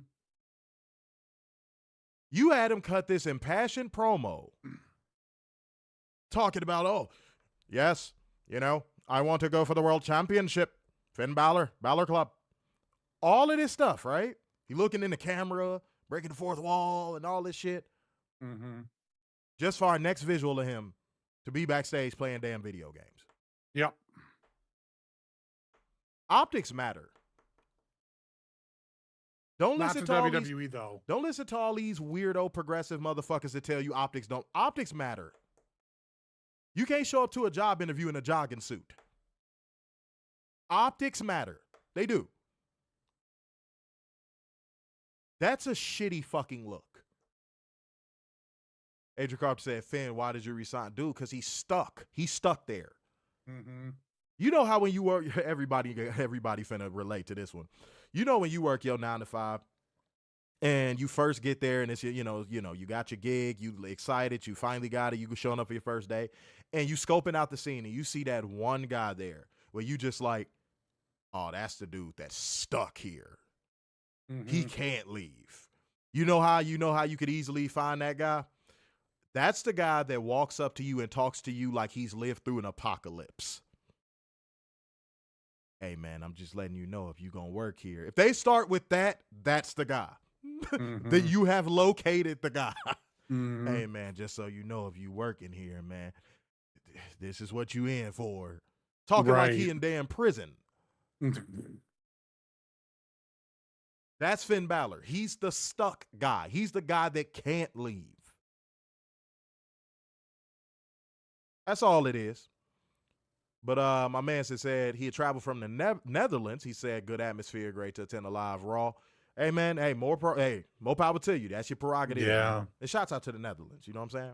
Bang, bang. Shouts bang, out to the Netherlands. bang, Let's keep going, Warner. Finn responded with just you wait. Was that 'Cause acid I'm Finn reflux? Balor. This motherfucker had acid reflux mid-promo. He was like, motherfucker was coughing up a honey bun. Go ahead. Alrighty, we have our first match of the night. Bouncy Man Oh, fuck off. versus Bravo Americano. You want to know the only thing I remember from this match? This man getting ready to set up a move, and he goes, bouncy. I'm like, oh, God, dude. And all of these WWE fans got so mad when that report came out that said, oh, they don't see him as a franchise star. Mm-hmm. Even some wrestlers, I'm like, he's not even a star. See, He's a curtain jerker. I could skip ahead on this because it happened technically during commercial. He cut a promo during the commercial. Oh, God. You want to talk about deer in the damn headlights? Oh, boy. Let's keep going, Warner. Alrighty, no shocker. Javon Evans won against Bravo Americano. Bad match. We'll just go with there. Putting it lightly, by the way, sir. Yeah. It had no flow. You know what I mean? Like, it had no flow. It just felt like, okay, another analogy. Y'all know when y'all used to play Marvel versus Capcom back in the day? And you leave the controller there because you got something to go do, and you come back and you see like the little screen where the computer is fighting. That's what this match felt like. It felt like you walked back to the TV to see the computer fighting, and then as soon as you press a button, you back to the main menu. That's what this was. It was just it was there. It existed. Merely to transition time. Merely to keep the disc spinning. And for the people that were in this match, you would have thought this match would have been a little faster. Mm-hmm. Oh, damn, Xavier was on the ball. He said that right as I said. Yeah, it was slow. You would have thought, considering the people in this match, it would have been way faster. We gotta be for real. We gotta be analytical, guys. Yeah. Go ahead. I just think it's sad that you have to work 1/10 your normal speed on the main roster. Shit. And I think that's probably me being generous. Your ass mean 1/100th. Yeah, probably. What the fuck? Probably. But go ahead. But like, it's sad to see that, especially with a young kid like him. I bet you if he was anywhere else, He go his full speed. moveset would look a heck of a lot better. Yeah, he go if he full could speed. go, full speed. I think he'd be not huge, but I think he'd be a player in CMLL. Oh yeah. He'd be a player. I don't think he'd be a star, but I think he'd be at least be a player. Mm-hmm. You know? Yeah, because a lot of people think we just shitting on that young brother. No, we're not. I think he could maybe do some things in Japan. Maybe. It's I don't see it all out of the realm of possibilities. But he's especially if we could see him go full speed. But he's so beholden to that system that he burned a bridge for no reason. Right. So we'll probably and likely never see that. Right. What was his indie name? Jay Malachi, some shit like that? Oh. Yeah, I think it was. But like, yeah, dude, he's one of those, I'm all WWE all the time. It's my dream. I only want to be here. It's just WWE. WrestleMania. I'm going to call other promoters crackheads and all in the name of the WWE. Yeah, I want to get brownie points with Hunter. You know, like a black mama say, he bright-eyed and bushy-tailed. That's all he is. Mm-hmm. He don't know what the fuck he doing to his career right now. He'll figure it out. Yeah, he'll figure it out the hard way. He'll figure it out the hard way. Adrian said, y'all being honest, someone with a skill set doesn't fit in WWE. Not even a little bit. No. Like, not even a little bit. Same thing with Julia. And the fact that WWE doesn't see that is jarring. Like, WWE and Julia don't even mix. No. WWE and Javon Evans don't even mix. That's why I'm glad, what's his name? Jake something is signed with AEW. Jake something wouldn't have fit in WWE. He's bigger than a majority of the fucking roster. But wait, wasn't that a criticism on AEW at one point? Yes, it was. Now whose roster on TV looks like they work at a grocery store? Exactly. But if Jake went to WWE, him and Obafemi coming out like this as a tag team. Yeah, that was don't get me started on that fucking slow bop. Dude.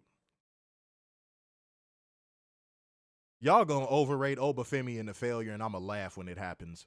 Mm-hmm. Out of place is a good way of putting it, Cairo. Out of place. Julia is out of place. Mm-hmm. Her presentation, and again, her going 1/10 her speed is awful. Wait, her presentation doesn't even match WWE. No. It's bad. It's bad. It's so bad. By the way, we got 31 people in here. There's no reason why we can't be over 30 likes right now. Let's keep it going. Right. Let's go. Come on. We keeping our momentum going. They want to fuck with us. All righty. We got Paul Heyman and Adam Pearce really close to each other. Pearce told Heyman if Bron Breakker arrives and has bad intentions to just turn around and go home. He wasn't in the mood, and he will not tolerate it because I'm an angry parent. Paul Heyman said he would relay the message. Julia isn't, I know you didn't mean it like this, but Julia isn't boring. She's boring because she's in WWE. Right. That crowd does not appreciate wrestlers. They don't. They get a whole bunch of bad faith grifters and commentators telling them, oh, well, it's about more than just wrestling. And it's like, motherfucker, how can you say that when the company that you're in don't even allow wrestling to really be wrestling for real? Wrestling is like an art of expression. You know what I mean? Mm-hmm. If that art of expression isn't there, what is a wrestler supposed to do in that company? The only thing they can do is eat catering because that's where they get sent. So yeah, you could miss me with that shit. Not you, Angelo. But yeah, like people that criticize Julia and go, well, wrestling matches aren't enough. I'm like, they are in AEW. Yeah. Oops. Go ahead. All righty, we got CM Punk in the ring. Oh. Says he plans on being champion forever. And he knows he's on the road to WrestleMania. And anything can happen. Just ask Jody Rhodes.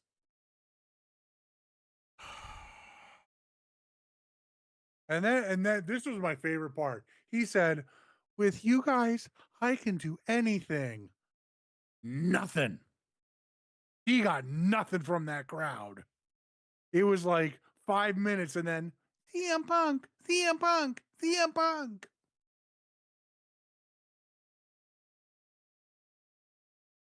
Okay. Then Finn Balor shows up Oh my God. because he's gonna get his. And then wait. Hold on. I'm gonna take this back half. And then the same thing virtually that AJ Styles did to Gunther, CM Punk did to Finn Balor, the person that you just tried to boost up by having him cut an ambitious promo. Why would you have him get pantsed 2 times in the same night? Our first visual of him is playing video games, and our second visual of him is getting pantsed by CM Punk on the microphone. What are we doing? And the third time will be next week when he loses the match. Why are you shitting on people you're supposedly trying to build up? Why is CM Punk cutting promos like a heel? It's so confusing.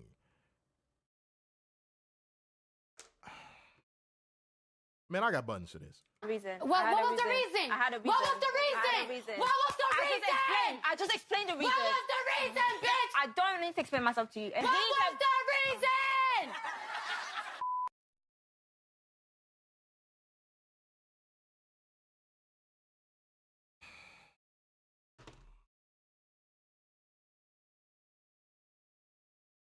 Let's put it like this, y'all.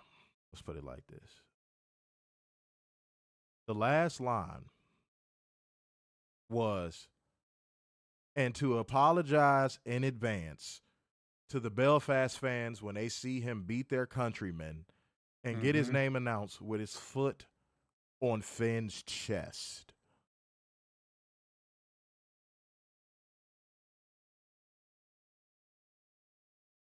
Then we got a hype reel for AJ Styles versus Gunther.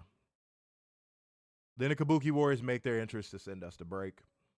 Bayley and Lyra Valkyria versus the Judgment Day, consisting of Liv Morgan and Roxanne Perez, versus the Kabuki Warriors for the WWE Women's Tag Team Championship #1 contender. Ship.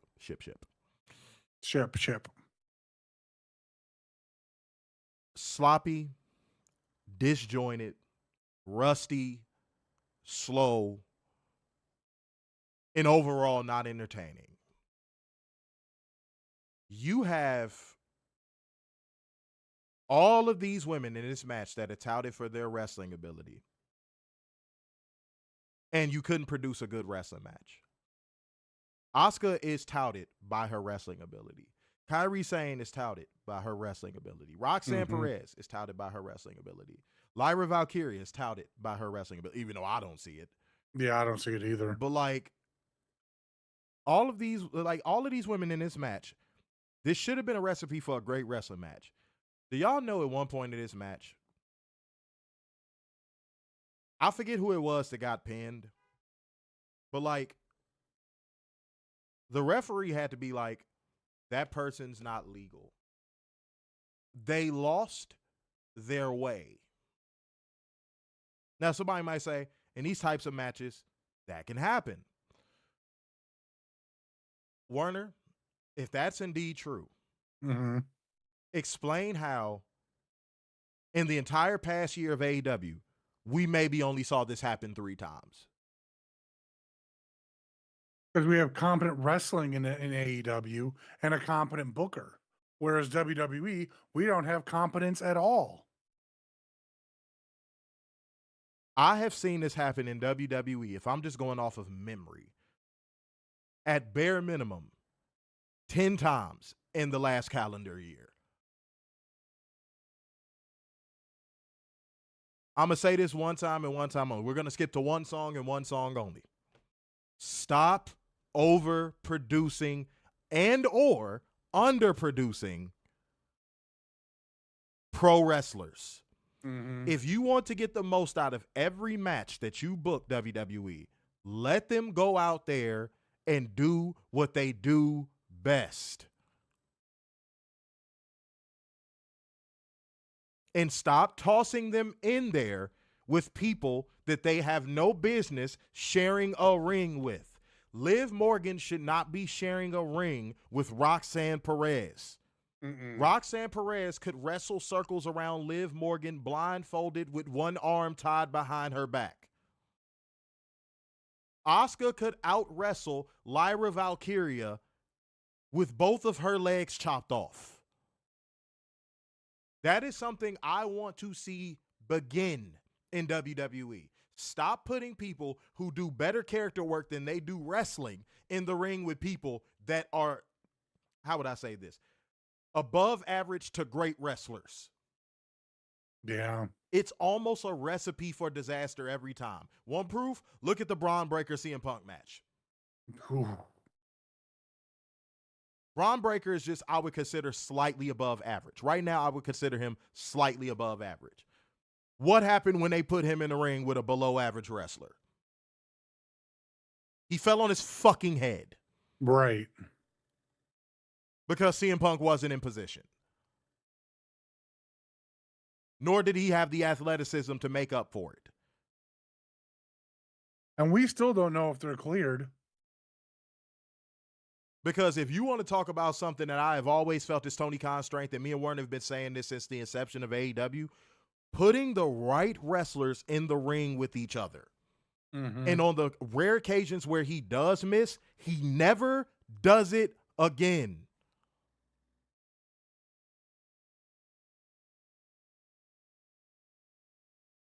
Tell me how many Mimosa Mayhem matches we've seen since. None. That's my point. Liv Morgan should be a valet that occasionally wrestles. Maxine Dupree, if you just gotta keep her on the roster. If you just gotta keep her on the roster. Maxine Dupree should be a valet that bumps every now and again. Yeah, when was the last time you saw that in WWE? A valet that bumps. Bro. Cast these people in their respectful, rightful roles. Liv Morgan cannot keep up. You ever noticed that once a match, like when WWE loosens the reins a little bit on a match and Liv Morgan actually has to speed up, she can't keep up? The only time Liv Morgan could keep up is in those ABC 1, 2, 3 WWE hard cam style matches. That's the only time Liv can keep up.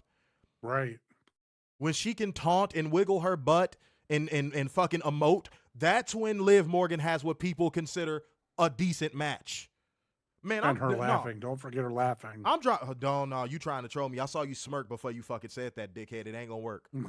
But fucking, that's all you white boys know how to do is fucking troll. But dude, I'm telling you right now that I'm speaking the truth. You don't have to like what I'm saying. I'm telling anybody that's watching us right now, you don't have to like what I'm saying, but find the lie. All of Liv Morgan's best matches, guess what she did in that match? Emote, taunt, crowd work. Show me a straight-laced wrestling match with Liv Morgan that just blew the walls off of a building. You're not going to find one, and you'll never find one because that's not what WWE wants. They want the emoting bullshit. Then why is she tagging? Then why is she tagging with Roxanne Perez? That's a phenomenal question that only Hunter can answer. Come on, bro. Like, I know there's some people watching this motherfucking stream right now stewing. They probably like, man, fuck this guy. Fuck you. Truth over everything. I'm not finna sit here and cap. They're sensitive. They have feelings. They're human beings. Duh, I know that, but they have a job that they have to be fucking graded on. Right. And rated on. And you can't pull the, you've never been in the ring. Yes, I have. Oops. Can't pull that one either. What about everyone in sports fans and you have a bad season? What are you doing? You're complaining about the GM, you're complaining about the players, you're complaining about the coaching staff. It's always that one person that'd be like, did you play in the NFL? So I can't criticize if I didn't play in the NFL. I can't bring up observable and objective truth because I didn't play in the NFL. Get real. Like, get fucking real. Mm-hmm. And when you done getting real, get fucked. Come on, man. Shouldn't even be using my voice like this, but here we are. Say like MJF versus Jeff Jarrett. That's another good example. Say Tony Khan killed that quick. Yeah. Once Tony Khan sees, oh, that didn't work. Mm-hmm. He kills it.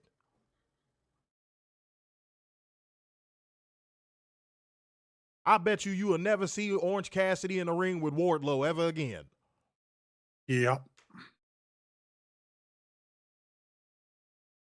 Said we don't need to be a chef to know that the food is shite. Yeah.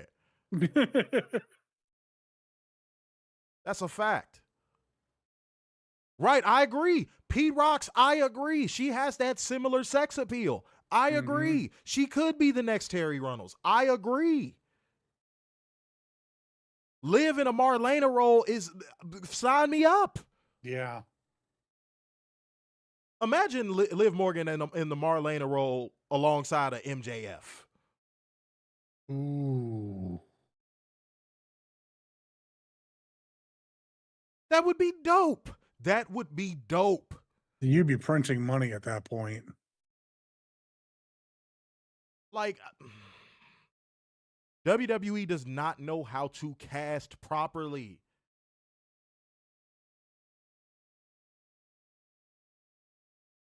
Werner, do you think Liv Morgan got any business being in the same ring as Roxanne Perez and Asuka? Oh. Or Kyrie. Y'all got to wake up. And I saw we was over 30 likes, but they took a couple for whatever reason. So hit that like button and get us back over 30. I don't know why YouTube does that fuck shit. All right. Moving on. Oh, I'm sorry. Judgment Day won by pinfall with Oblivion from Liv Morgan on Kairi Sane. So Kairi eats another pin. The Kabuki Warriors eating another pin. And they become the number one contenders to the WWE Women's Tag Team Championships. Kabuki Warriors eat another pin. I mean, isn't it time to just break them up? Might as well. I mean, give them the feud and the whole nine and go from there. Like, let it die for a little while. Rossi, I swear to God, you will never be forgiven for your transgressions, dude. Mm-mm. All of these women could be outside the WWE putting on classics right now. Actually being creatively fulfilled. And you did all that to jumpstart your Marigold promotion. When is the last time y'all heard something about Marigold? Go. 6, 7 months. If that. When is the last time y'all seen WWE promote Marigold? Never. And I repeat, here we are. Serving WWE serves no purpose. To serve WWE is to serve no purpose.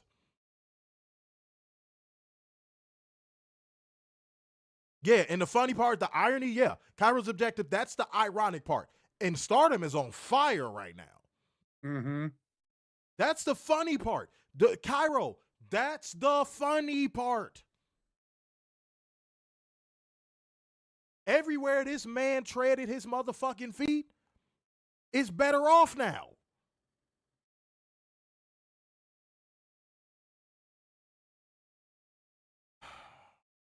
Shouts out to Taro Okada. No. Killing Hold on, Catherine. No. You knew what I meant. I'm not saying you dumb, but let's not play dumb. You knew what I meant. You said never, but they did tweet something out a week or so ago.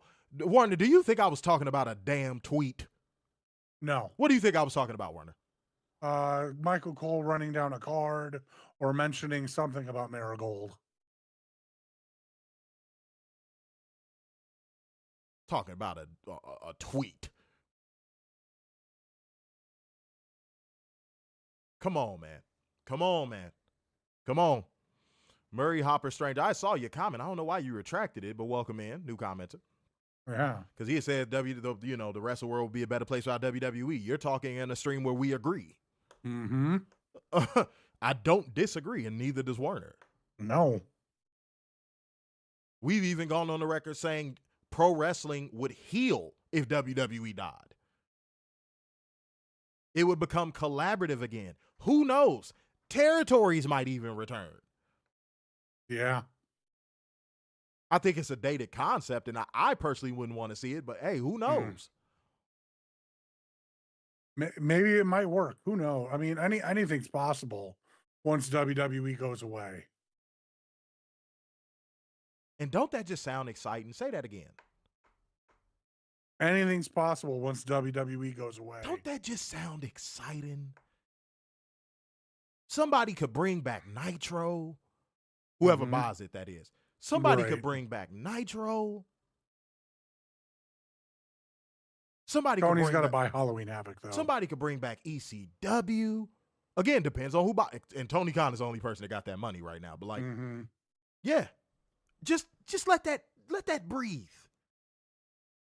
We could see all that stuff rise from the dead again. We could get Monday Nitro back.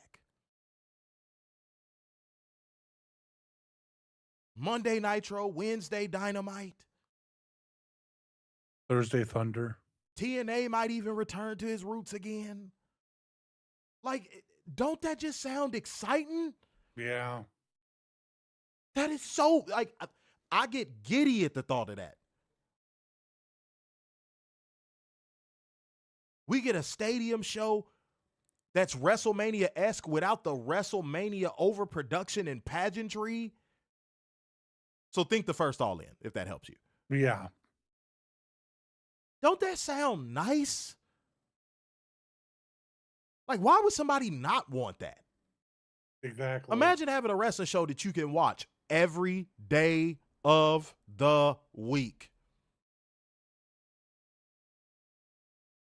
And it ain't no fans and no comment sections telling you one is superior and supreme all the time. You could literally, then at that point, you could finally say, enjoy all wrestling. Because all wrestling will be accessible to enjoy. Or people could be like, hey, I like this promotion more over these promotions because they do this differently. And no one will attack you for it. Exactly. Don't that sound nice? That sounds wonderful. Man. And some people might say, oh, people like you thrive on WWE's existence and shitting on them, so you guys wouldn't do a show. Bullshit. Bullshit. We'd have a 30-minute to an hour show for every show that week. Bullshit. Who told you that? Because I know that's what they love saying stuff like that. Oh, if you guys couldn't shit on WWE, you guys would just go away. No. We're here every Wednesday. Man, please. You got me fucked up. Cairo said Stardom hasn't missed a beat. Nope. Adrian said it's been over a year since Marigold has even been mentioned. Straight up. Adrian said he started Marigold to compete with Stardom and they're getting shit on. Good. As they should. Oh, I know Megan Bain has been putting in work. I know. She's been having some really good matches with Bozilla. Let me see. Yeah, Alex Wins has been doing work with Stardom. Murray Hopper Stranger said WWE fans would go away for good if that happened, which is a good thing. Oh. I think I just filled the cup. Man. A whole new world. Why am I singing? I'm going to blow my voice out. Man, that'd be beautiful. No one to tell us no or where to go. I'm a sing anyway. I'll be singing around the house. I can't help it. Shit, you do stage plays since you was 2 years old and try and make somebody get you to stop singing. You wouldn't, man, please. You'd probably be singing everything that the motherfucking people holding you hostage say. They'd be like, we got to stop him from singing. We got to stop him from singing. They'll fuck around and release you. Kyle's objector said, no more interjections in wrestling conversations. That's what I said first. Bro, imagine having a pro wrestling conversation and there's not somebody to run in there and be like, well, this is the Supreme Company and everything they do is better. Record revenues. Oh, God, that would be I filled the cup again. Man, that'd be nice. And a lot of them would just die off. We would have to get a WWE fan obituary. They would just start dying off in massive numbers because for a lot of those people, like WWE is their sole purpose of fucking existence. Here lies green shirt guy. 2026 Bang. or 2020 to 2026. He wore a green shirt and Not sat in the front row. not you bringing up green shirt guy. Up next, Brock Lesnar guy. 2020 to 2026. No. He unalived himself already, Werner. Oh, that's true. Yeah, he committed to it. Yeah. Oh, hey, watch that for the algorithm. Be careful. Hold on. Almost said it. Cairo's objectives came through with the 3 schmackaroos queuing up the pop, lock, and KO hippo. There we go. Po. Oh. Juice. Thank you. Let's get that financial lubricant back rolling. We at 37. Goal is 60 tonight. We could do it. Mm-hmm. And Werner's trying to get us fucking tanked from the algorithm with his mayonnaise mouth. I wasn't trying. Jesus Christ. Putting on lip balm. Talk about WWE, made my lips chapped. All right. What else we got? Let's keep it going, ladies and gentlemen. Back from commercial, Maxine Dupree and the men calling themselves the Babes. And he said it like a biatch, too. Did y'all hear him? And the Babes. What? Beta energy. And Maxine Dupree cuts a promo like a schizophrenic Manson family member.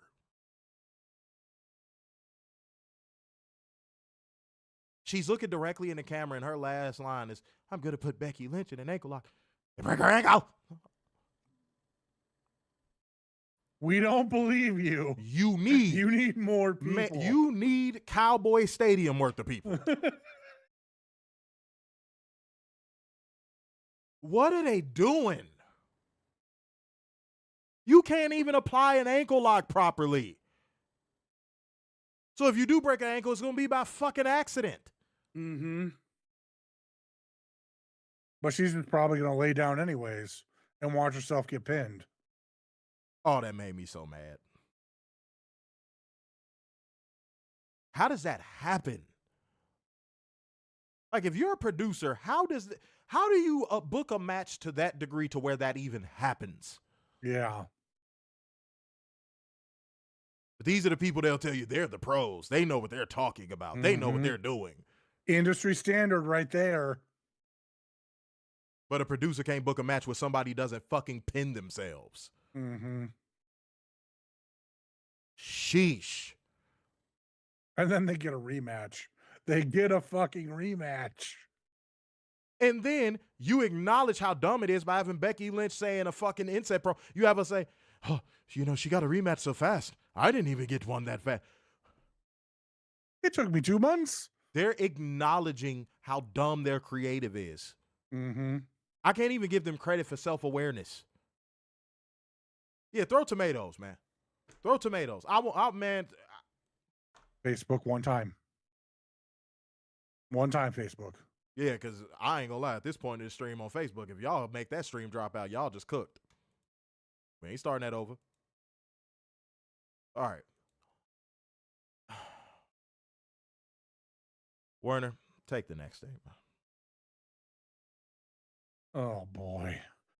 All right, we got Raquel Rodriguez and Stephanie Vaquera's segment.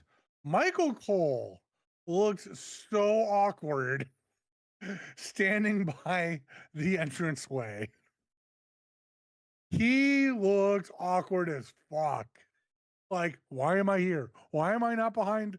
Why am I not sitting down behind the desk? Dude, he's a fish out of Why? water. He's a fish out of water. If he can't do anything behind the desk screaming, W, if he's not at that desk spewing WWE's propaganda, he doesn't know what to do. He gets anxious. Me and Warner talk about this all the time. Listen to Michael Cho do a sports read. It sounds like he's dying. A little piece of him dying every time. Go ahead, Warner. Oh, and by the way, Raquel got crickets. Yes. Cricket wireless. Crickets. In Europe. So, Cole, go ahead. No, my fault. In Europe. Yeah. In Europe. The place where everything gets cheered for no reason. Europe. So we start off with Raquel and Michael Cole getting interviewed. She said she wouldn't stop until she got a one-on-one with Stephanie. When Big Sexy Raquel Rodriguez stood tall as the new champion, then everyone could go ahead and feel sorry for Stephanie Vaquer. God damn it. Vaquer. Stephanie entered wearing her walking boot as officials surrounded her. Raquel mocked her limp to the back as Stephanie stared her down. Stephanie looked at the camera and said, "This is not going to stop her. Nothing will stop me from defending my title. Come and get it." And then She, of course, she attacked. And she beats her down in the most cartoony fucking way imaginable. It made Stephanie look like a dork. I know some people might be thinking, well, how else do you expect to get heat on heels? Not like that. You know what would have made more sense? If she dragged her to the back by the walking boot and she pulls her to the garage. Raquel gets in a car and you see her, obviously you got to do some camera tricks. You see her rolling the tire over Stephanie's boot. Yes.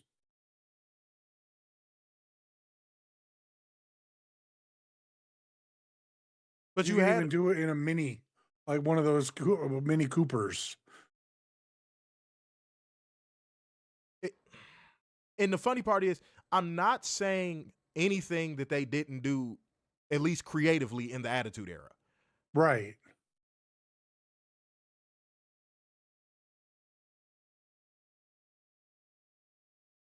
And I know some people might say, oh, then you take out the realism because if she comes back and fights her after getting a car rolled over her foot, that doesn't look realistic. You know what? How dope would it be? Stephanie comes out there on crutches. Boot on. She got crutches. She comes to the ring. She drops the crutches. Not the Seth Rollins crutch drop. No, she gets to the ring. She leans the crutches against the ring. Gets in the ring. And Raquel is just beating her down the majority of the match. And in some way, somehow, Stephanie Vaquer gets off one move that gets her to win. And I'm not talking about in a Super Cena way. I'm talking about like a devastating move.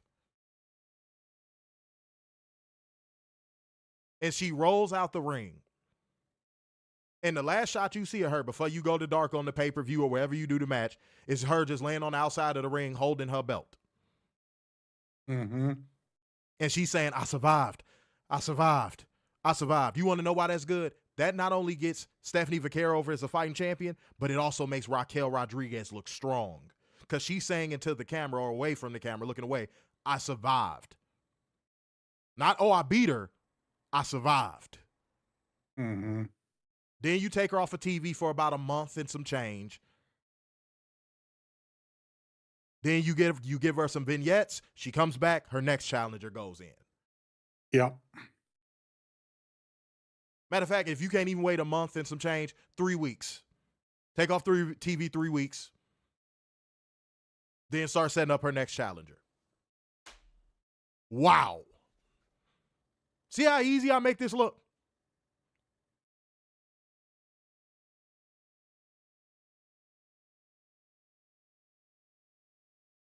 You know, honestly, realistically, you could keep her off right now until Chamber. No. If you did this, if you kickstarted this in the beginning of, well, I'm sorry, not the beginning, the middle of December, you could have did this into Rumble. But I agree with you, Warren. I'm not saying you're wrong, but like you had multiple opportunities to do this. Yeah. Murray said you should be the booker instead of Triple H. Man, dude, they don't want that. And I'm gonna tell you why they don't want that. Because I would challenge their status quo so much they would hate me. They would kick me out. They would fire me. They also don't like people of color. That's a fact. especially not black people. So, like, no, I feel like AEW will welcome me with open arms. I feel like MLW would welcome me with open arms. Mm-hmm. But no, WWE boy, they would think I was one of them. They would call me uppity. That's an old school racist term right there. They'd call me uppity. He's too smart for his own britches. Mm-hmm. But then when a black person is smart, they still say he's low IQ. So there's a little bit of a conundrum there, isn't it? Said Triple L does have that type of booking in him. I know. That's why, again, I would rather put me in that position. I'll book it. MVP was right. Yes. No, it's almost like they're allergic to getting baby faces and heels over at the same time. Yeah, that's true. It either leans one way or another. It's no in between. Nobody I haven't seen a WWE feud in a long time where both people came out of it looking good. Yeah, because if it's not Roman, then fuck y'all. Or if it's not Cody, fuck y'all.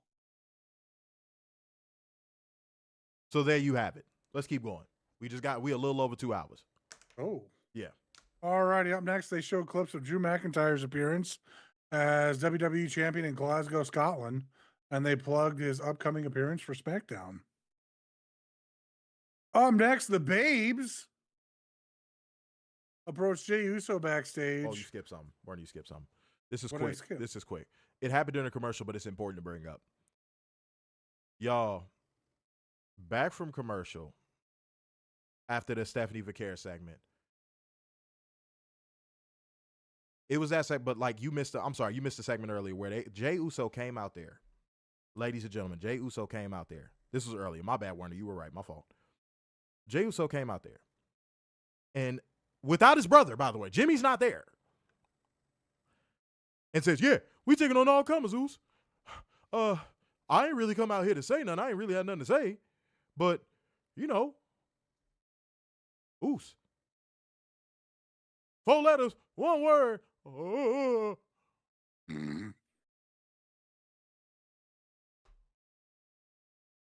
This dude is a champion. This dude was a world heavyweight champion. Yes, he was. He made Gunther tap. He literally came out there and said, I don't really got nothing to say. For those who have ad-free Netflix, am I lying?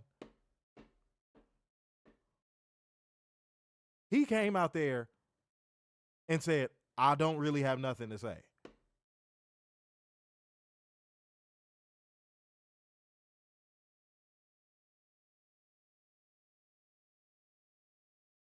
Go ahead, bro. All righty. So Otis and Tozawa approached Jey Uso backstage. Otis asked Jey for a title shot. Jey thought he was joking until Otis got into his face. Then he realized he was serious.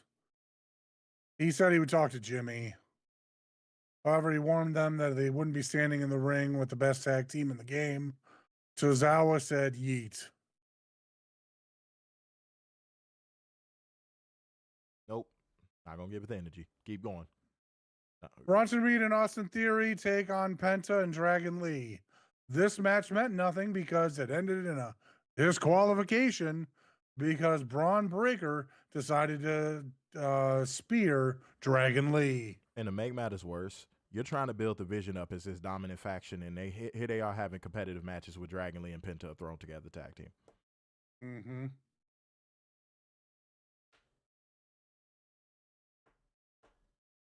Warner, what are we doing? I don't know. What are we doing? Somebody might say, oh, you can't just have Dragon Lee and Penta just get pinned in like 2 minutes. No, but the Vision should dominate a majority of the match. They're being booked as a dominant heel faction. Why do you think back in the day when somebody got the leg up over the NWO, it was a big deal? Why do you think Sting was such a big deal? Because NWO was running roughshod over the roster until Sting. It's not rocket science. I promise it's not. WWE, I promise. And why would you be afraid to bury Dragon Lee and Penta when they already 6 feet? Mm-hmm. It wouldn't be anything different than what you've already done with them.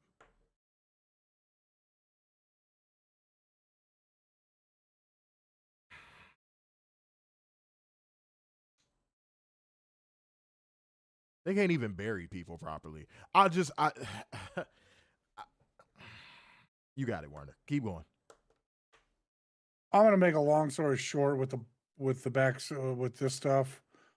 Pierce got into Braun's face and threw him around a little, or flung him around, Braun around with his shoulder, and then Braun got into his face and grabbed Pierce, and they were screaming at each other.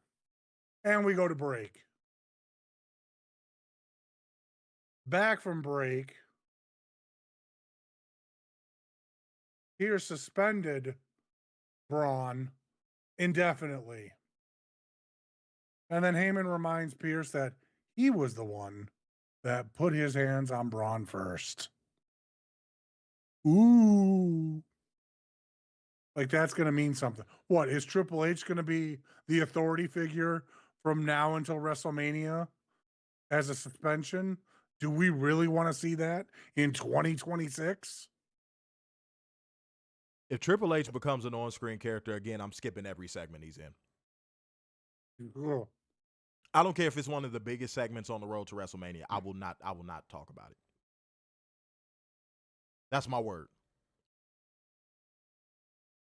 Like if it was at the end of the show, I guess that the show would end the segment before or the match before.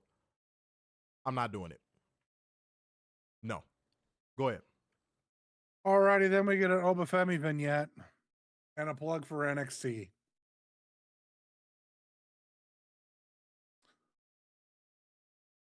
Jackie Redmond interviewed Gunther, called AJ Styles disrespectful for smacking him in the face over something he had no involvement in. He made Cena tap out like a little bitch, and he should be worried about what happens to him after the bell rings. Gunther versus AJ Styles. Ooh. That was the match. Ooh. AJ got low blowed for a power bomb. Gunther wins. LOL. Everybody was sucking this match's dick, saying, "Oh my for god, no reason." well, it sets up a rematch. It sets up a rematch, guys. Just hold tight. It sets up a rematch. It's going somewhere. It's going somewhere. Optics matter. We watched Gunther tap out again. Mm-hmm. Warren, I need you to correct me if I'm lying. No, you are correct. He did tap out. That's the last thing you could afford to book. You're booking a fake tap out angle with Gunther, knowing the damage that him tapping to Jey Uso did to his career.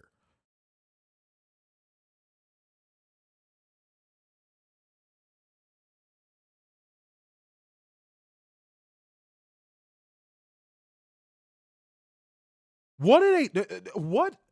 How much of a damn dunce cap do you have to be to book this? Like, legitimately. Yeah. Why would you book a tap out angle to set up a rematch, knowing the damage that has been done to Gunther as a result of a what? Tap out. Oh.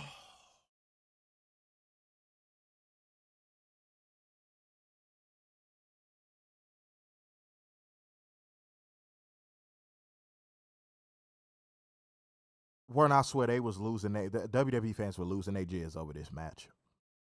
Oh, it sets up a rematch. It's going to be so cool. Oh, my God. He's going to retire AJ Styles. It's going to be so great. Gunther's going to be a monster at that point. Why isn't he a monster now? Right. Do you know that's directly acknowledging that his booking has been garbage up to this point if you're saying then after that he's going to be a monster? Why move the goalpost to this?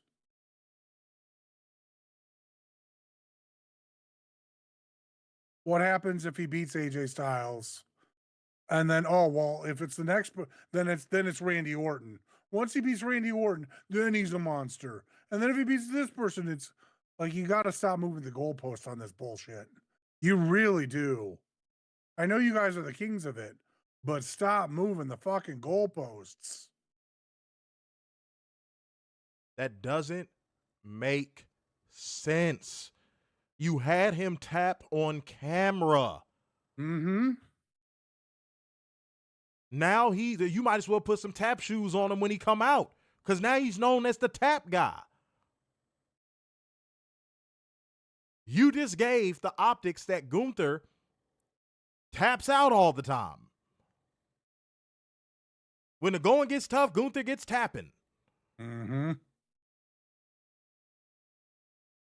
So who's going to believe it if he decisively beats AJ Styles?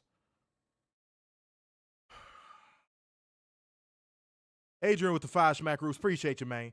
Said, what's the Cena match supposed to make Gunther a monster? Yes, that's why I'm saying, like, now they're moving the goalpost saying, oh, but he's going to beat him decisively in a rematch, and that's going to really make him look like a monster. I'm like, are you serious?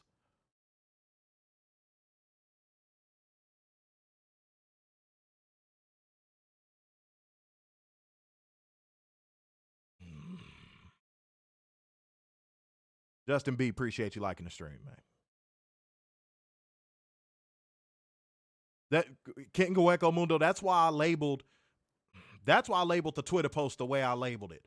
It's a mess. That's exactly what I put on the Twitter post. It's a mess. Werner, you got to say something, bro. I'm gonna give my. Going back to what Adrian Carpenter said. I don't know how anyone, and I'm really not trying to move the goalposts on this, but like, I don't know how anyone can be a monster after the way Cena tapped out. Like, you saw Cena tap out and he's got this big goofy grin on his face. Like, way to expose the business that a sleeper hold is not the way to get a tap out, or it's not a viable move at all in WWE. He killed the business right there a little bit with the way he tapped out.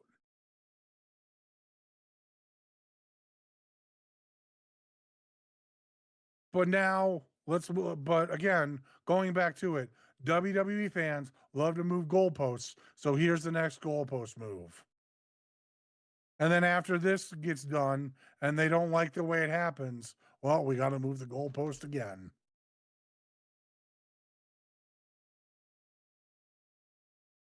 I don't know how. I mean, I'm not going to speak for Triple A, but as a writer, I got to believe that's incredibly frustrating for the writing staff when they try to come up with these storylines. Now, I know they got the Triple H filter, which is full of shit, but like, I just got to imagine being in Gorilla, watching this going, oh God, now what?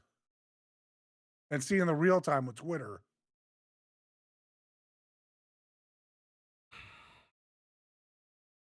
-10, no moment. Yeah, -10, no moment.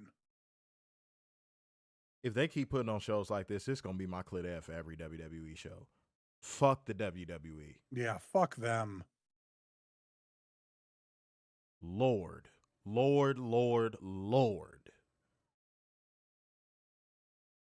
I don't know what to say. I didn't really have anything to say. Well,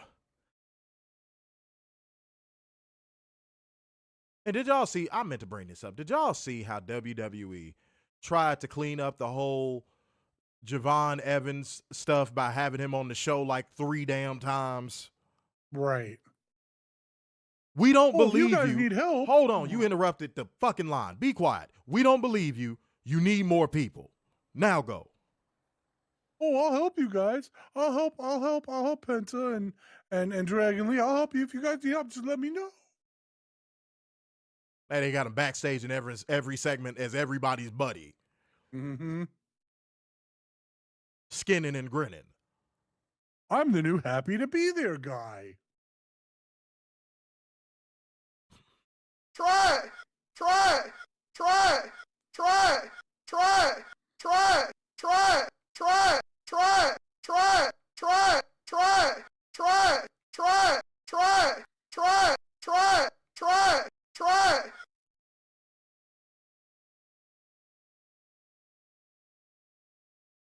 God for Wednesday.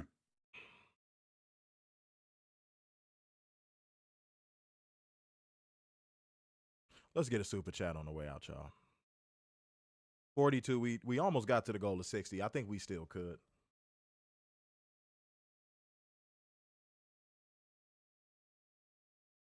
Said he's black, no surprise. These fools think Trick and Oba going to be different. No, and I know this. But here's the crazy part about Trick and Oba. If they actually had any, like, marquee talent to note, even then I still would know WWE would fail them. But because they don't, I know WWE is going to fail them. Like, it's not even a question. You black and you not all that good? Oh, no. Oh, no. No. You're cooked. You are cooked. I really didn't understand the shit of what a bouncy man. I don't know why that comment didn't show up. Cairo said, with the 5 schmackaroos, twas a fun stream. I say twas all the time. I don't know why women love that shit so much. They just giggle.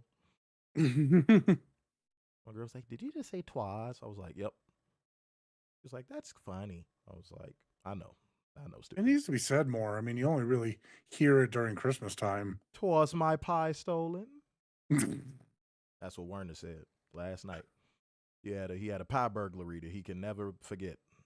He can never forget it. It caused him a lot of great trauma. He will never have that apple pie. And he will never have mayonnaise. And y'all know why. I stole all of his mayonnaise. He is not allowed to have any. Y'all don't want to see what this man does when he has mayonnaise. You just don't. I don't want to know what you think I do with mayonnaise. Y'all, he lobbies the Democrats, everything. I do not do that Yes, he at does. all. Yes, he does. I do not do that at all. Yes, he does. Yes, he does. Robert came through with the 10 schmackaroos of the lit fees.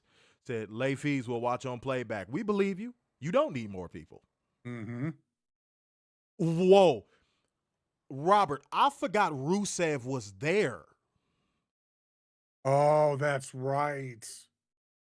I'm not bullshitting. I forgot Rusev was there. Wow. I completely forgot about Rusev. I'm not. Robert, I completely forgot Rusev was there. Kath said Motor City Machine Guns going to triple. Yeah, I saw. What is that going to do? Nothing. And by the way, guys, the crazy thing is with Robert's super chat, we are only 3 schmackaroos away. It is at 57. Who can do it? We can get to the goal. We can get to the goal. I know we can now. I know it could get done. So let's see if it does. Robert said AAA. Yeah. See, when I saw that report, I'm like, oh, damn, they're going to be towing the talent's cars. Oh, man, they finally going to have something to do. Mm-hmm. And then I was like, oh, wait, yeah, they did buy that promotion. Raise your fist. Pow, pow. The goal was 60. We are at, God damn it.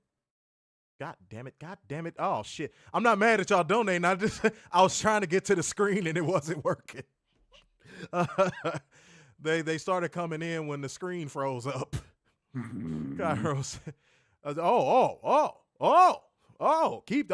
Y'all are killing it. Let's keep it going.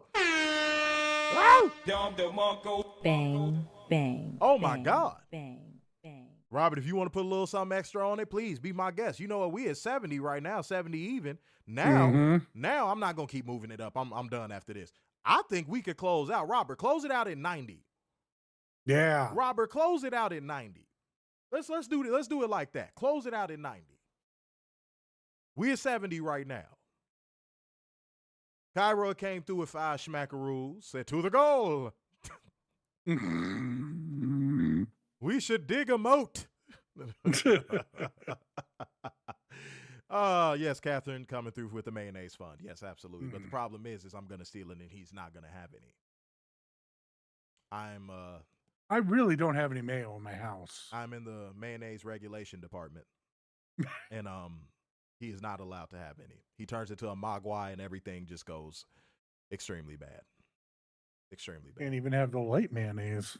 Fuck you, Stay Puff Marlowe. You know what? Shut up. You don't get it with the olive oil in it or nothing.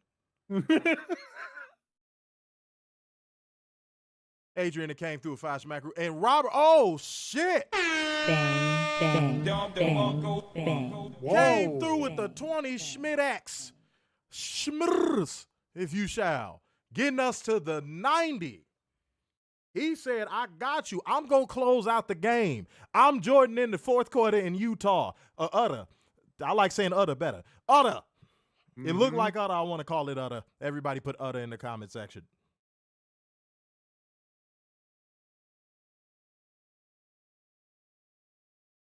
Not wanting to turn to the grip. You ain't know? This motherfucker right here gets mayonnaise and he fights state troopers. I know. No, I don't. I don't know. He got a collection. No. He got a collection of their hats in his crib right now. No. With their heads still attached to it. No. Y'all should see this man on mayonnaise. Y'all know he kidnapped Dolly Parton one time off that mayonnaise? The problem is he ain't want to do it because he was working 9 to 5. So he didn't want to do it. He didn't want to do it, but he did it. He did it. That's what happens when you give him mayonnaise. That's a true story, ladies and gentlemen. Dolly, I'm still sorry about that. I will make sure that he gets no mayonnaise. I will make sure of it, Dolly. I will protect you. Okay? So that is how you got his prison bitches. Yep, fighting state troopers. You got it. I don't. It took about 12 of them to get him down. I don't fight state troopers. Yes, you do. No. Oh, Robert said, I'm getting y'all to a Honda. A Honda of them things. Said, fuck it. You know what I'm saying? He wanted to be number one. He wanted to be number one. He did. He said, I came in late, but I'm never finishing last. Fuck you talking about. Fuck you talking about. Man, appreciate you, Robert. Thank you. Hallelujah. Man, you know what? I got buttons.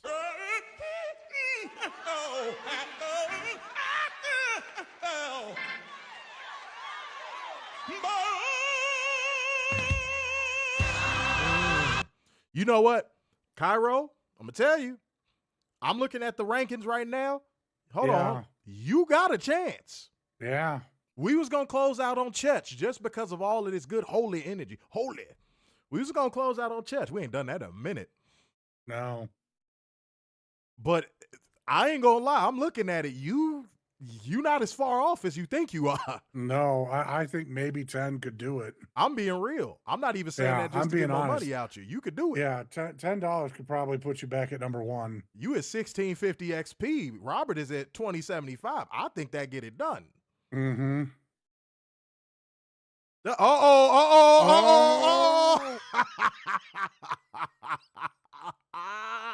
He said the closer. He said, fuck is you talking about? Mariano Rivera. There we go. He said, get off the mound, Robert. He ain't playing with you. He ain't playing. Boy, I swear, if Robert tries to get you while we closing out on Church, I might laugh on the next stream, man. I'm not going to lie to you. But, man, okay. Y'all, I'm going to do this part, and then we going to sign off on Church. Sign off yet again. It's the epitome of black excellence, the king of dimes, just your boy, Mr. Stark saying. The beacon of football by the Messiah of semi-cute sixes and the internal pessimist, Big Dub. Oh, boy. Here we go. I'm going to do it. I'm going to do it. Danny from Florida, where'd you going? Oh. Let's go to Danny in Florida. Hi, Danny. Hi. I'm going to sing a song, and me and my mom, we're really trying to get out there in the record scene, but we're just going to sing for you. I'm going to sing for you right now. Okay. I cry in the midnight hour, yeah. You heard my cry. You brought up all of my tears. Just wow. I'm still loving you, oh Lord, yeah, yeah, yeah. Oh, yeah, yeah, yeah. That was good. That was excellent. That was excellent. You know,